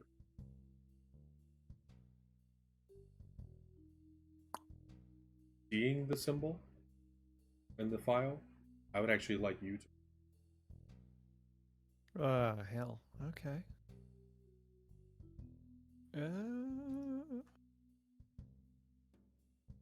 I'm not very good at that. Not really much. 12? Something unsettles you about the picture. I mean, it is a fresh photo of a found body, and it's you know that he's 20 feet away from you. Know that you're going to be looking at some pretty nasty stuff, but this picture in particular, more than the other photos of his face, of his wounds, bothers you. Instantly lose 4 sanity. Ugh. Not great. Yikes.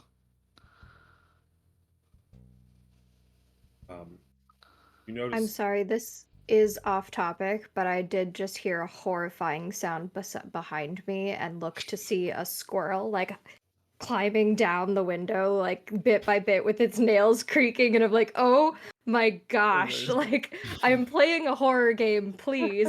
You Real lose 6 eldritch horror. sanity. Yeah. I know. There's no mention of a ring Okay. on his finger. You look through, and even this much more complete report, there's 0 mention. Okay. Anything about that little cut on his finger? Not even a recognition? There's no recognition beyond lacerations, most likely from scavenging animals. I will say, looking through though, seeing the little bruises, there is one note that you notice, which the investigating Detective Green, seems to think that he was most likely, the note says, most likely strapped down to a chair, implying that he tried to strain his arms up against the arms of the chair, which is why the top of them is bruised but the bottom is not. Similarly, the front of his throat is mostly bruised, whereas the back of it shows some signs, but almost nothing on the back of his. Yeah. So it looks like he was tied to a chair and drowned. And the baker's son? Now, the baker's son is a very interesting.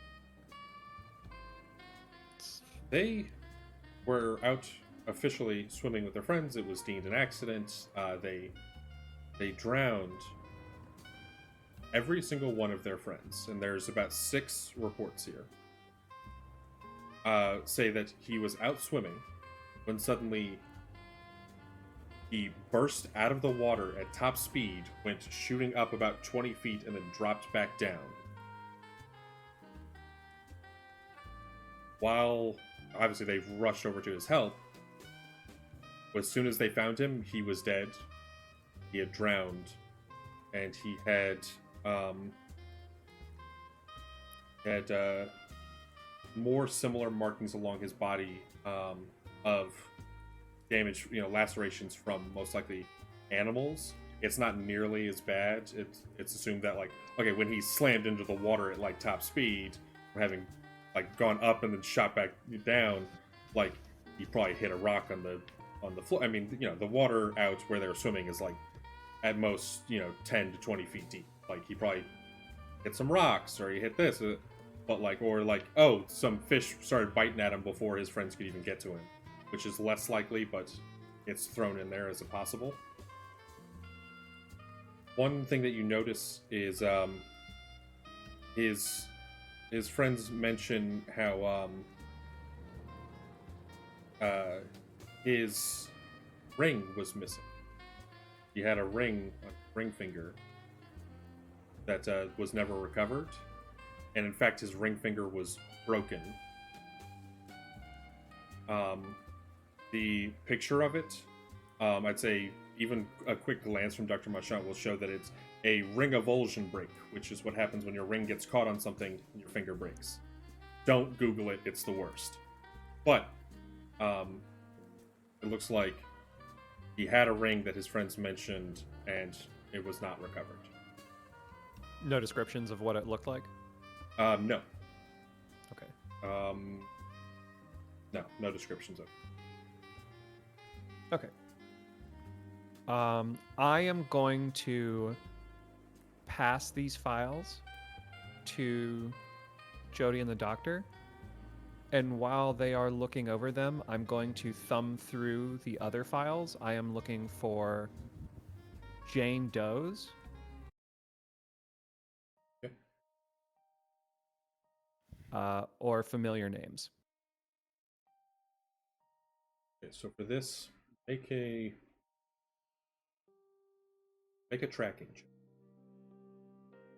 I'm actually good at that. But that's a 1. And -6, 4. Start flipping through, and there's not a ton of files of people who like die horrible, mysterious deaths here. It's a small town. Everyone who does die is pretty much accounted for. You find one Jane Doe from about 10 years. There's next to nothing about them, other than the fact that they were found at the lighthouse. It looked like they had fallen from the top of the lighthouse. And that's really the only information you can find. No one in town knows who they were. The lighthouse keeper had no idea. It's just like, oh, some lady climbed up to the lighthouse and fell. And that's as far as you can. Okay. Yeah. Now, I would say at this point, Jody, this is when you see that that security officer is coming back. All right. I will, look alive, folks. We got a guy coming back down. Gary's on his way. Do you need anything else from these files? I think I'm ready. Let's put them back. I'll pass everything back to Isabel. I've made notes on my copies of everything that was relevant. I'm gonna step out into the hallway, out through the door, and be wiping my head and look visibly upset about seeing what's ever in there to try and stall this guy to give them a minute to get everything back in place. Can you make a performance check for me, please? Yeah, I absolutely can. As for Dr. Marchand and Isabel, I would like one of you to decide who's doing it to make a sleight of hand check, and you can give the other, whoever's doing it, can have a +2 bonus. This is to put everything back the way you found. How you feel about sleight of hand? Pretty good. Great, go for it. I will help you out passing things to you quickly. Hooray. I got a 16 for my performance check. Nice. 19 for sleight of hand. So you start rapidly putting everything away to make sure that it's nice. It looks like it wasn't disturbed. Relock the cabinet and do everything as Jody's buying time. Which thankfully, Gary's a pretty nice dude. They care quite a bit. Hey, yeah, you all right? I mean, I know it gets a little rough in there. Yeah, but it's just you you see something fucked up, just you think you're gonna be okay. Just sit out. It gets to you. It gets to you, He not here. Here. Why don't you come here? And he basically like leads you back to the lobby, and he like holds out the box of donuts for you to take a donut. You can see like in the time you guys have been in there, he's crushed like 2 more donuts. I grab them and go, oh man, these this is good. Is this these from a local place? Oh yeah, Sweet Dreams. Oh, amazing. Oh I man, mean, pretty much if you're gonna be here, it's like that's where you're gonna get your baked goods from. You know what I'm saying? I was like, for sure. I mean, that guy, it's an incredible place. I was just in there actually recently. I went in to get something, and I was talking to the guy. What's so weird is the guy's got weird, bad shit keeps happening to that dude, huh? It's bad shit all over. I mean, first we got this, well, I mean, Right. oh, it's just, and doing all this construction every day, can hardly sleep anymore, and Oh, don't I fucking get it, dude. I lived 1 block away from Bath Ironworks. It's ridiculous out there, man. And I came down here, thought it would be a little quieter. Get in, fucking construction everywhere, but it's ridiculous. And I'd say the two of you chat long enough for Isabel and Dr. Marchand to head out. He finally heads back just to make sure that you you see he kind of looks inside to see that nothing's really disturbed. He pushes the the actual slide back and closes up the cabinet. All right, well, hope you found everything. If you need anything else, the examiner is going to be here in the morning, usually 6 o'clock sharp. Thank you for the information. You've been extremely helpful. Just doing my job. Civic duty. As it were. Anyway, well, you all have a lovely evening, and I hate to kick you out, but it is getting a little late. Of course, Gary. I'm sure I'll see you the next time there's a horrific murder. Yeah. Okay then, Doc. I guess. Very casual. All right, and he kind of basically escorts you all out. Now we're going to jump back to Landon and Mira. Yay. Good luck.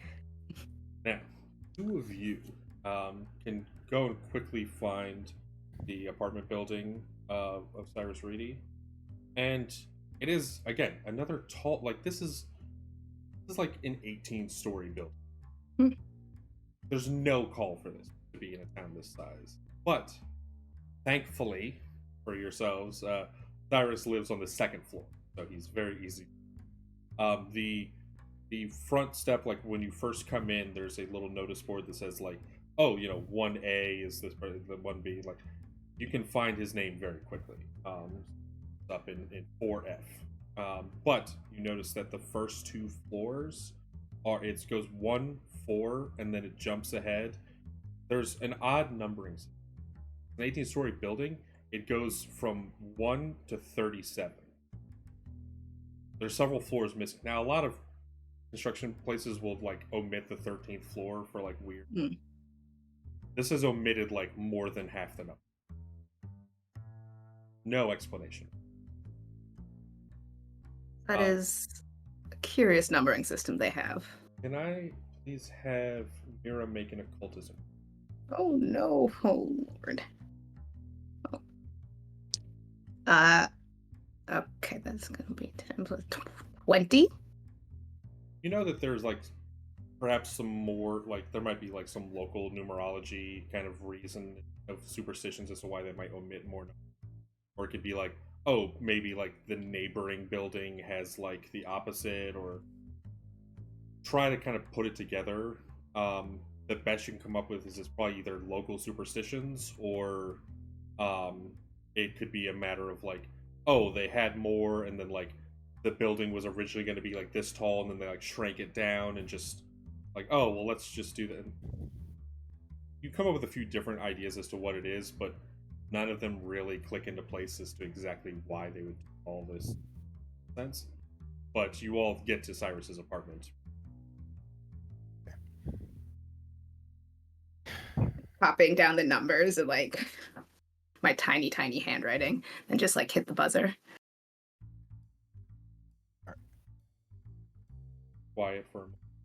Cyrus answers the door, and he's a rail thin man, very, very tall.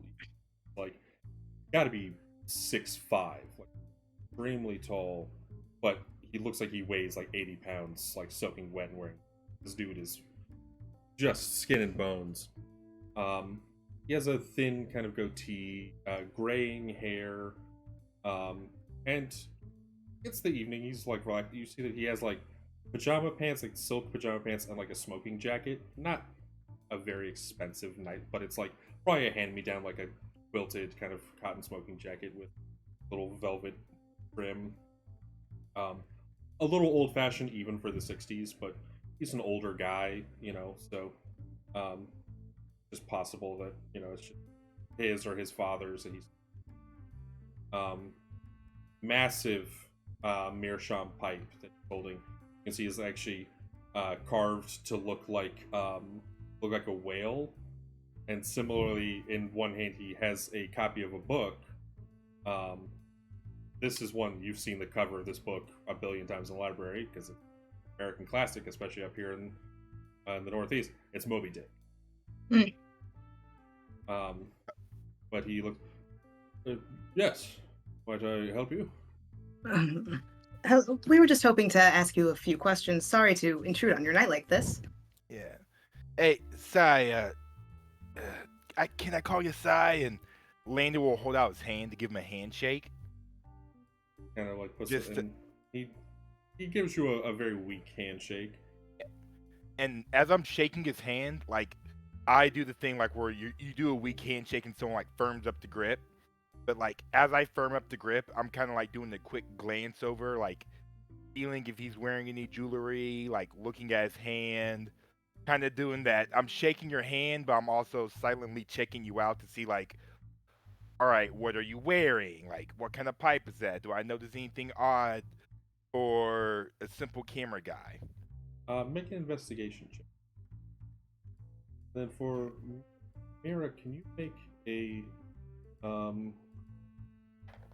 Persuasion. Right, roll the 5. Ooh. So that'll be a natural 1. Oh. We've had like 3 or 4 of those. I got 10. I will have a 1 total after that. You try to like kind of gently be like, oh, we'd love to talk to you, but I will say Landon does not do a great job of ingratiating the two of you to this man. Like, he's an older dude who's just trying to like, and you just like give that like the firm like pull in handshake and kind of like give a quick little glance over his shoulder. You see that he like leans back and sets the book on a little like table like right next to the door, and he closes the door behind him so all of you are standing out in the hall. Now for Landon, what you saw inside his apartment, you can see that he has even just looking in the little glance that you took into his apartment, a nice robust library. He has it's a well decorated apartment of someone who's like spent a lifetime collecting interesting things. The walls are covered in hundreds of pictures that are all individually framed, laid out in the kind of Art Deco style, like the staggered photographs. This is an old school guy. Like, he has a very like late 20s style, and judging by his age, like probably was a little kid at the time. It's like I said, late 60s, like maybe early 70s. Old enough that like he was probably alive at the time, but like can pretty quickly guess this is like his stuff and his like his probably his parents' stuff. is a little bit of a hoarder, but not in a huge, messy, like all garbage way. It's just like, look at the like infinite number of little knickknacks I have around my home. But shuts the door and closing off your look in. And yes, so you had some questions. Is I assume about you two police or Landon, you know, I'm just doing my job here. The missus hired me down the way. A lot of people getting spooked around here. You know, the boys in blue, they're busy. There's a lot of stuff going on. I'm just doing my job as an investigator, trying to help out here, right? Um, so I just need to know. Look, you don't gotta step through me the full details of the night. It's late, and I know it was probably a lot on your mind to look at such trauma, but I gotta know that night. Did you hear anyone behind the shop?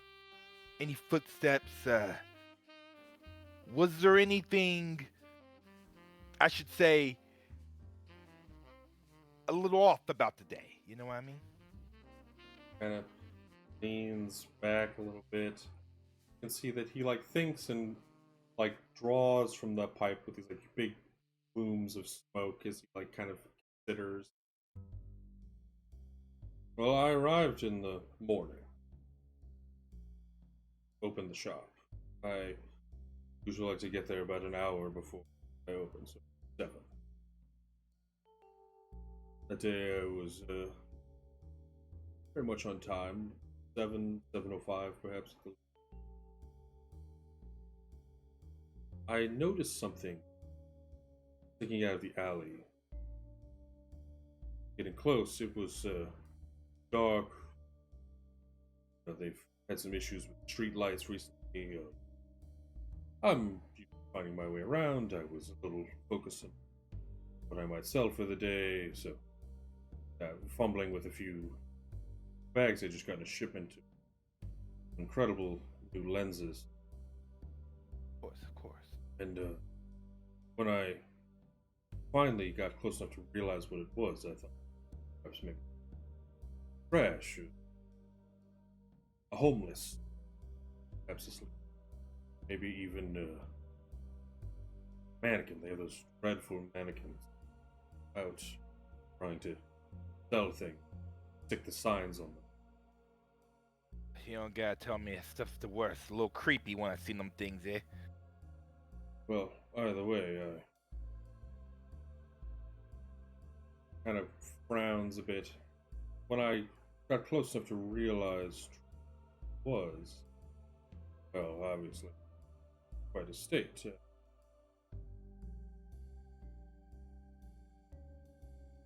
I ran in, picked up the phone, called the police. I've read enough, you know, of course, Poe and Christie, you know, not to touch. So, I phoned, they sent a detective over straight away. Horrid thing, yeah. Obviously. I watched from my window for a short while. They asked me some questions. I told them, I think I've just told you. I've actually took that day and the next day off. Of course. And you said you came in quite early in the morning. I'm guessing, I mean, you're local, you're going to do your stops. You came in through the back, probably didn't even see the body, didn't you? No, I'm just down the street shop, so I take the front entrance. The back I only use if I'm disposing of trash. Okay, so it's a sleepy town. The guy, you seen that body now, and it was a little roughed up. No one came in that morning. You didn't hear no commotion, just bing bam. Suddenly, a cadaver is what you're saying. Kind of narrows his eyes at you. You can see like he's instantly frustrated with you. Like this is a dude just trying to chill, obviously not having a great time, and like you know it's like he knows that you're not actual police, so it's like he's not thrilled with you immediately, but he just kind of knows. As I said, I was a little distracted by the dead body in front of my shop. I wasn't really listening for sights and sounds. No, I did not hear. Obviously, went into my shop, still locked, broken, stolen. I thought perhaps, but nothing was missing. Kind of like shrugs. He like reaches into his interior pocket of his jacket and pulls out this very nice silver little case. It looks at first like a cigarette case, but he actually opens, like he holds it flat and opens it, and it's filled with wrapped tobacco. Takes a little sachet of it, closes it. The entire back of the case has this engraving on it of some kind of crest. Puts it back in his pocket. For Mira, I would like you to make. You can actually choose this one. You can either do a history or occultism. If you know what this crest is. For Landon, Alright. this is outside of your realm of knowledge. I'll go with occultism. Ooh, for 19. You pick it up right away. There is there's a local lodge in town similar to like a Masonic Hall or to a Shriner's Lodge or something to that effect. But it's a lodge that kind of like, we're talking many decades back at the city's founding of like, oh yeah, this was like originally a hunting lodge that was then built out to be like 4 buildings and then a bar and then like this. It becomes like it was part of the foundation of the town. Mhm. This lodge, it's referred to as the King's Lamp, a reference, of course, to the King's Lamp lighthouse. Yeah. And the crest is pretty simple. It's a lighthouse over a set of cliffs, and you can see that there is rather interestingly like this symbol of like a bolt of lightning striking the top of the lighthouse, and this like little like river running away in front of it. I'd like you to make a second occult. Oh. Ooh. Sorry, 19. That'll be 23. So now the King's Lamp Lodge to be a bunch of old jackasses in town who sit around and drink and complain about like anything. Like Yeah. paying taxes, talking to women, like oh the price of Things milk are changing, and I don't like it. Yeah. It's like I said, you do know that typically you can apply to join, and it's like a whole membership process with all these fees. If you're the son of a member, then you can like join without all that nonsense. It's a lot easier to join if you're a legacy. They do not allow women inside, but it's like I said, it's a lodge of old jackasses. Mhm. The one thing you do know is that their crest is almost an exact match for a lesser talked about tarot card referred to as the Tower. Mhm. Now there's no official like, oh well, clearly our symbol was taken from the tower. It's like, but it looks almost exactly like the tower. It's a tower with lightning crashing down into it. You know that's the symbol of sudden change, upheaval, chaos, awakening. Mhm. Yeah. He fills his pipe with this little sachet of tobacco and looks over at Landon.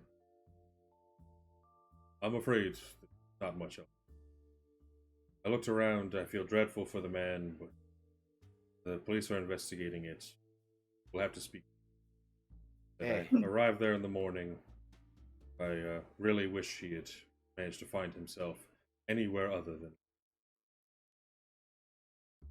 I can understand your hardships, and me and my colleague apologize for bothering you so late. Mira, did you have anything you wanted to ask before we depart?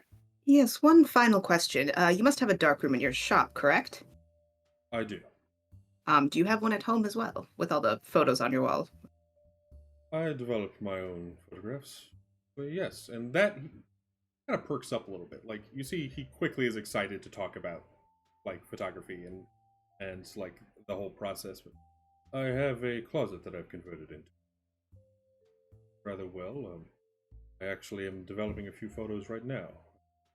Took some out at cliffs. Got some lovely shots of the water. Hmm. Very interesting. I'm something of a photography buff myself. Perhaps I'll stop by your shop sometime and talk about it. And that, he, like I said, he definitely perks up a bit. Oh, well, I would love to have another aficionado such as myself. Do you have a particular subject? Mm, I like to do long exposure things at night where it's just like a little pinprick of light moving somewhere. Well, in that case, pardon me. And he like opens the door and like walks into the apartment. He like closes the door behind him, but he comes out and he has this small book. It's maybe like 5 inches by 8 inches, like a little travel size. But he like puts it in your hands.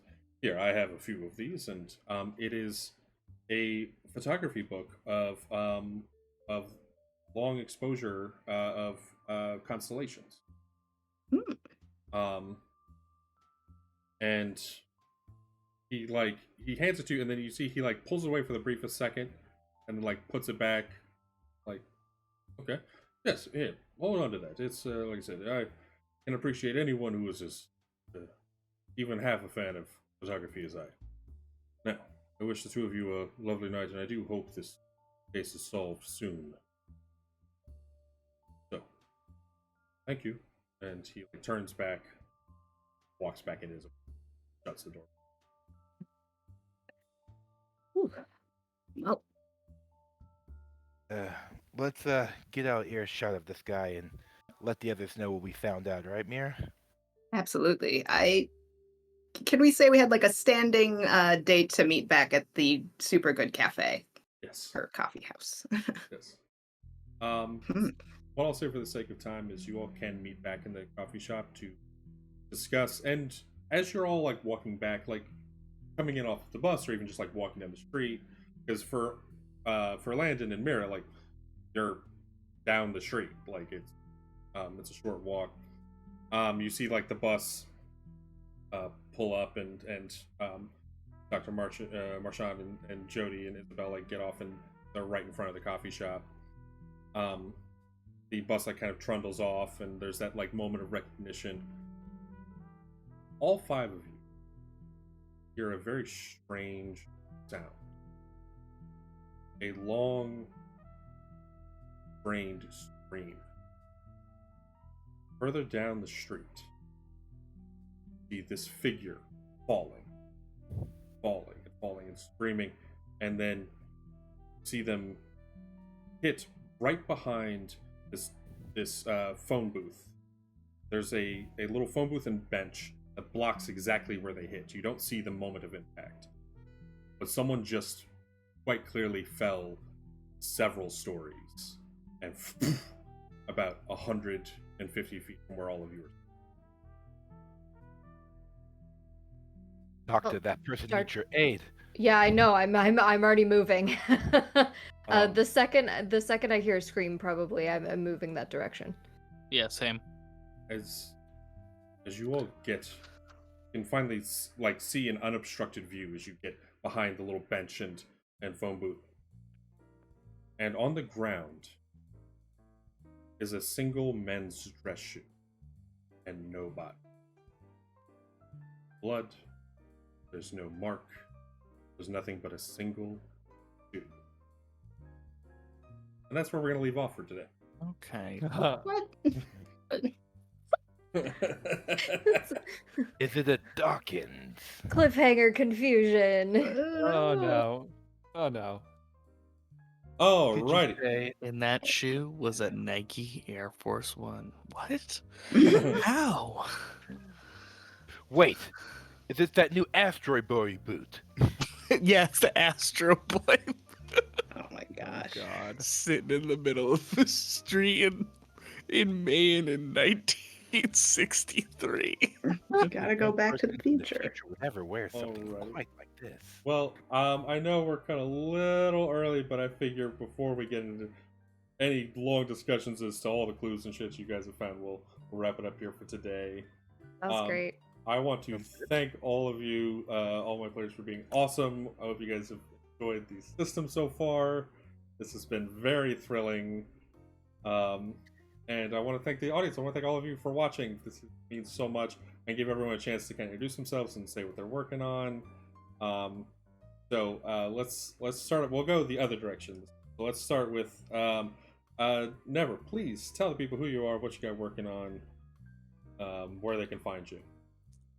Hi, I'm Never. You can call me Never or Lun. I am Never Lun on Twitter, and here on Twitch, I'm Never Letter Lun. I do variety streaming, and every other Tuesdays, me and Alec tend to do a Homebrew 101, where we go through and teach people how to brew up some good D&D, TTRPG, and all kinds of stuff. Yeah. I'm also going to be running my own Spliced playtest later on next month. At the moment, the channel's taking a bit of vacation, but what we're working on is that and bringing Homebrew 101 to YouTube, which you guys should see very soon, hopefully next week when I get back in town. Oh yeah. Also, huge shout out for being able to be here for the inaugural episode, even though you're on vacation. I appreciate you. It's fun, and you guys were amazing to play with. I hope my mic audio wasn't bad, and I'm sorry for the shaky laptop cam. I will be in a more official setup like you other professionals here, and next time we're here. So, Right. you guys are so nice. Okay, like it was fun playing with you guys. It was really fun. But that's enough about me. Please tell me about your wonderful selves. Yes, Ray, tell people what you got going on, where they can find you. Sure, I'll start by saying I appreciate the commitment, Never, in being here anyway. I think that's impressive in its own right, regardless of your setup. I am Renee Rhodes. I also go by Ray. I'm Ray Deanne R on Twitter. Just Ray Deanne without the R almost everywhere else. I do a lot of writing mostly right now. I of course do TTRPGs, occasional streams, podcasts is more my thing. And if I have any projects, Twitter is still tentatively where I'm going to post about them. I'm probably going to be there until it finishes burning, whenever that may be. In the meantime, you can catch me here every other Tuesday, and you can catch me most Saturdays over on Wandering DM's channel playing Scion. Anything else I'm working on, writing, podcasts, and also pictures of my cats can be found on Twitter. Yeah, and like I said, I am really liking having someone who's a doctor for this. Like, that'll come in handy. Yeah. All right, Kai, please. I am Kai, Kyla Creative on ye old places on the internet. I think all of, well, the two that I use is what I use that on. But I mostly play TTRPGs over on Gut Punch RP. That is Mondays and Fridays right now, and then we're coming back with something on Wednesdays that I'll be DMing in a little bit here. We are a TTRPG charity stream, so if you want to donate to a good cause, you can also do that over here, in addition to the one right in the stream right now. But yeah, I have that, and then one more game I'm starting, I think, next week. That'll be on like Sunday earlier in the morning, afternoon, over on Sword and Key is the name of that channel. Eventually I'll get a whole intro together. But yeah, that's what I got for you. Hell yeah, hell yeah. And like I said, it's the archivist is just like so exciting for me to see like all the shit that you're like you're doing, and I am in love with the name Miracles. Okay, Gainer. Yeah. Hey, what's up, gang? My name's Gainer. You can find me on Twitter while it still exists and every other form of social media at Gaynorcott. It's Gaynorcott. Today you watched me play Jody and make Alec regret setting his campaign in Maine. Not as much as I regret living there, but hey, there you go. Um, that being said, you can find me doing all kinds of stuff coming up this weekend on Sunday. Yes, on Sunday, we are doing another episode of my monthly Masks RPG series, U-Force Inheritance, which I have a fantastic cast over there, and it is also a charity giveaway over there right now, coming up on this Sunday. Win some fantastic things, including a copy of one of my new favorite small-time TTRPGs called Puppies, which is just so much fun. It's a really simple, really fun game. And I just have a fantastic cast over there, and we're doing some really fun stuff. So go and check that out. I also have, other stuff going on, but it's kind of all over the place. So check out my Twitter for more information. And I also pro DM. So if you are interested in playing uh, any game with a professional DM, you can go ahead and check me out on startplaying.game/DM/Gaynorcott. Yeah, that's me. Hell yeah, hell yeah. And I will say, yes, you have. Gainer has assured that the campaign in Maine has already been a pain.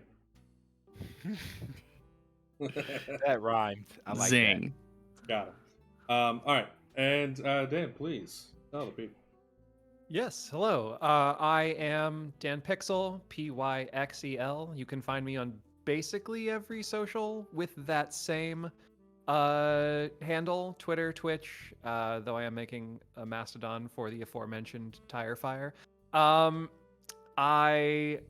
am a Let's Play streamer over on my channel. I've taken a vacation for the last couple months, but I will be coming back very soon. So narrative games, that sort of thing, emotional damage, we love it. And also this Friday, I am starting new campaign over at DMDM Studios. We're doing a Warhammer 40k TTRPG Deathwatch campaign. Our first session is Friday night at 8:30. And that's being DM'd by Souls Rolls, which I'm very excited about. We've done a couple sessions just to like build our characters together. It's going to be a really great time. And Saturday, like occasionally, you can check me out casting T3 Overwatch competitions, because that's a lot of fun. I'm doing it with Team Genesis Rise on Saturday night. Very cool.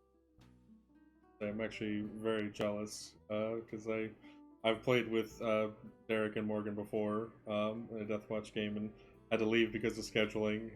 Like, oh, I just love. I mean, I love them, but I just love the system. So, all right. Well, again, thank all my players. If you're watching this, you probably know who I am, but if you don't, I'm out. Sam, a provider homebrew. I created Spliced. This is something that I'm very, very thrilled on. I've been working on for a while, and I am hoping that all of you watching will enjoy the system and be interested in running your own games. It is a setting agnostic occult TTRPG, which means that you can play it in a game set like this during the 60s, or you can set it in the far future and do like a sci-fi story. You can set it, like anytime you want. You can do fantasy, sci-fi, noir, all sorts of cool stuff. It has a very simple, basic system of rules that are easily adaptable to any kind of setting you want. Beyond that, I also stream multiple times a week, every other Tuesday. Yes, Homebrew 101 with Never. On Thursdays, I'm either doing, right now, a Call of Cthulhu campaign on Redemption VA's channel, where I play Hannibal Riggs. That is actually, we're having the next episode this week, so check that out on Thursday at 3 p.m. Eastern. And then, of course, all alternating with that, I do my show with Sea Leopard Art.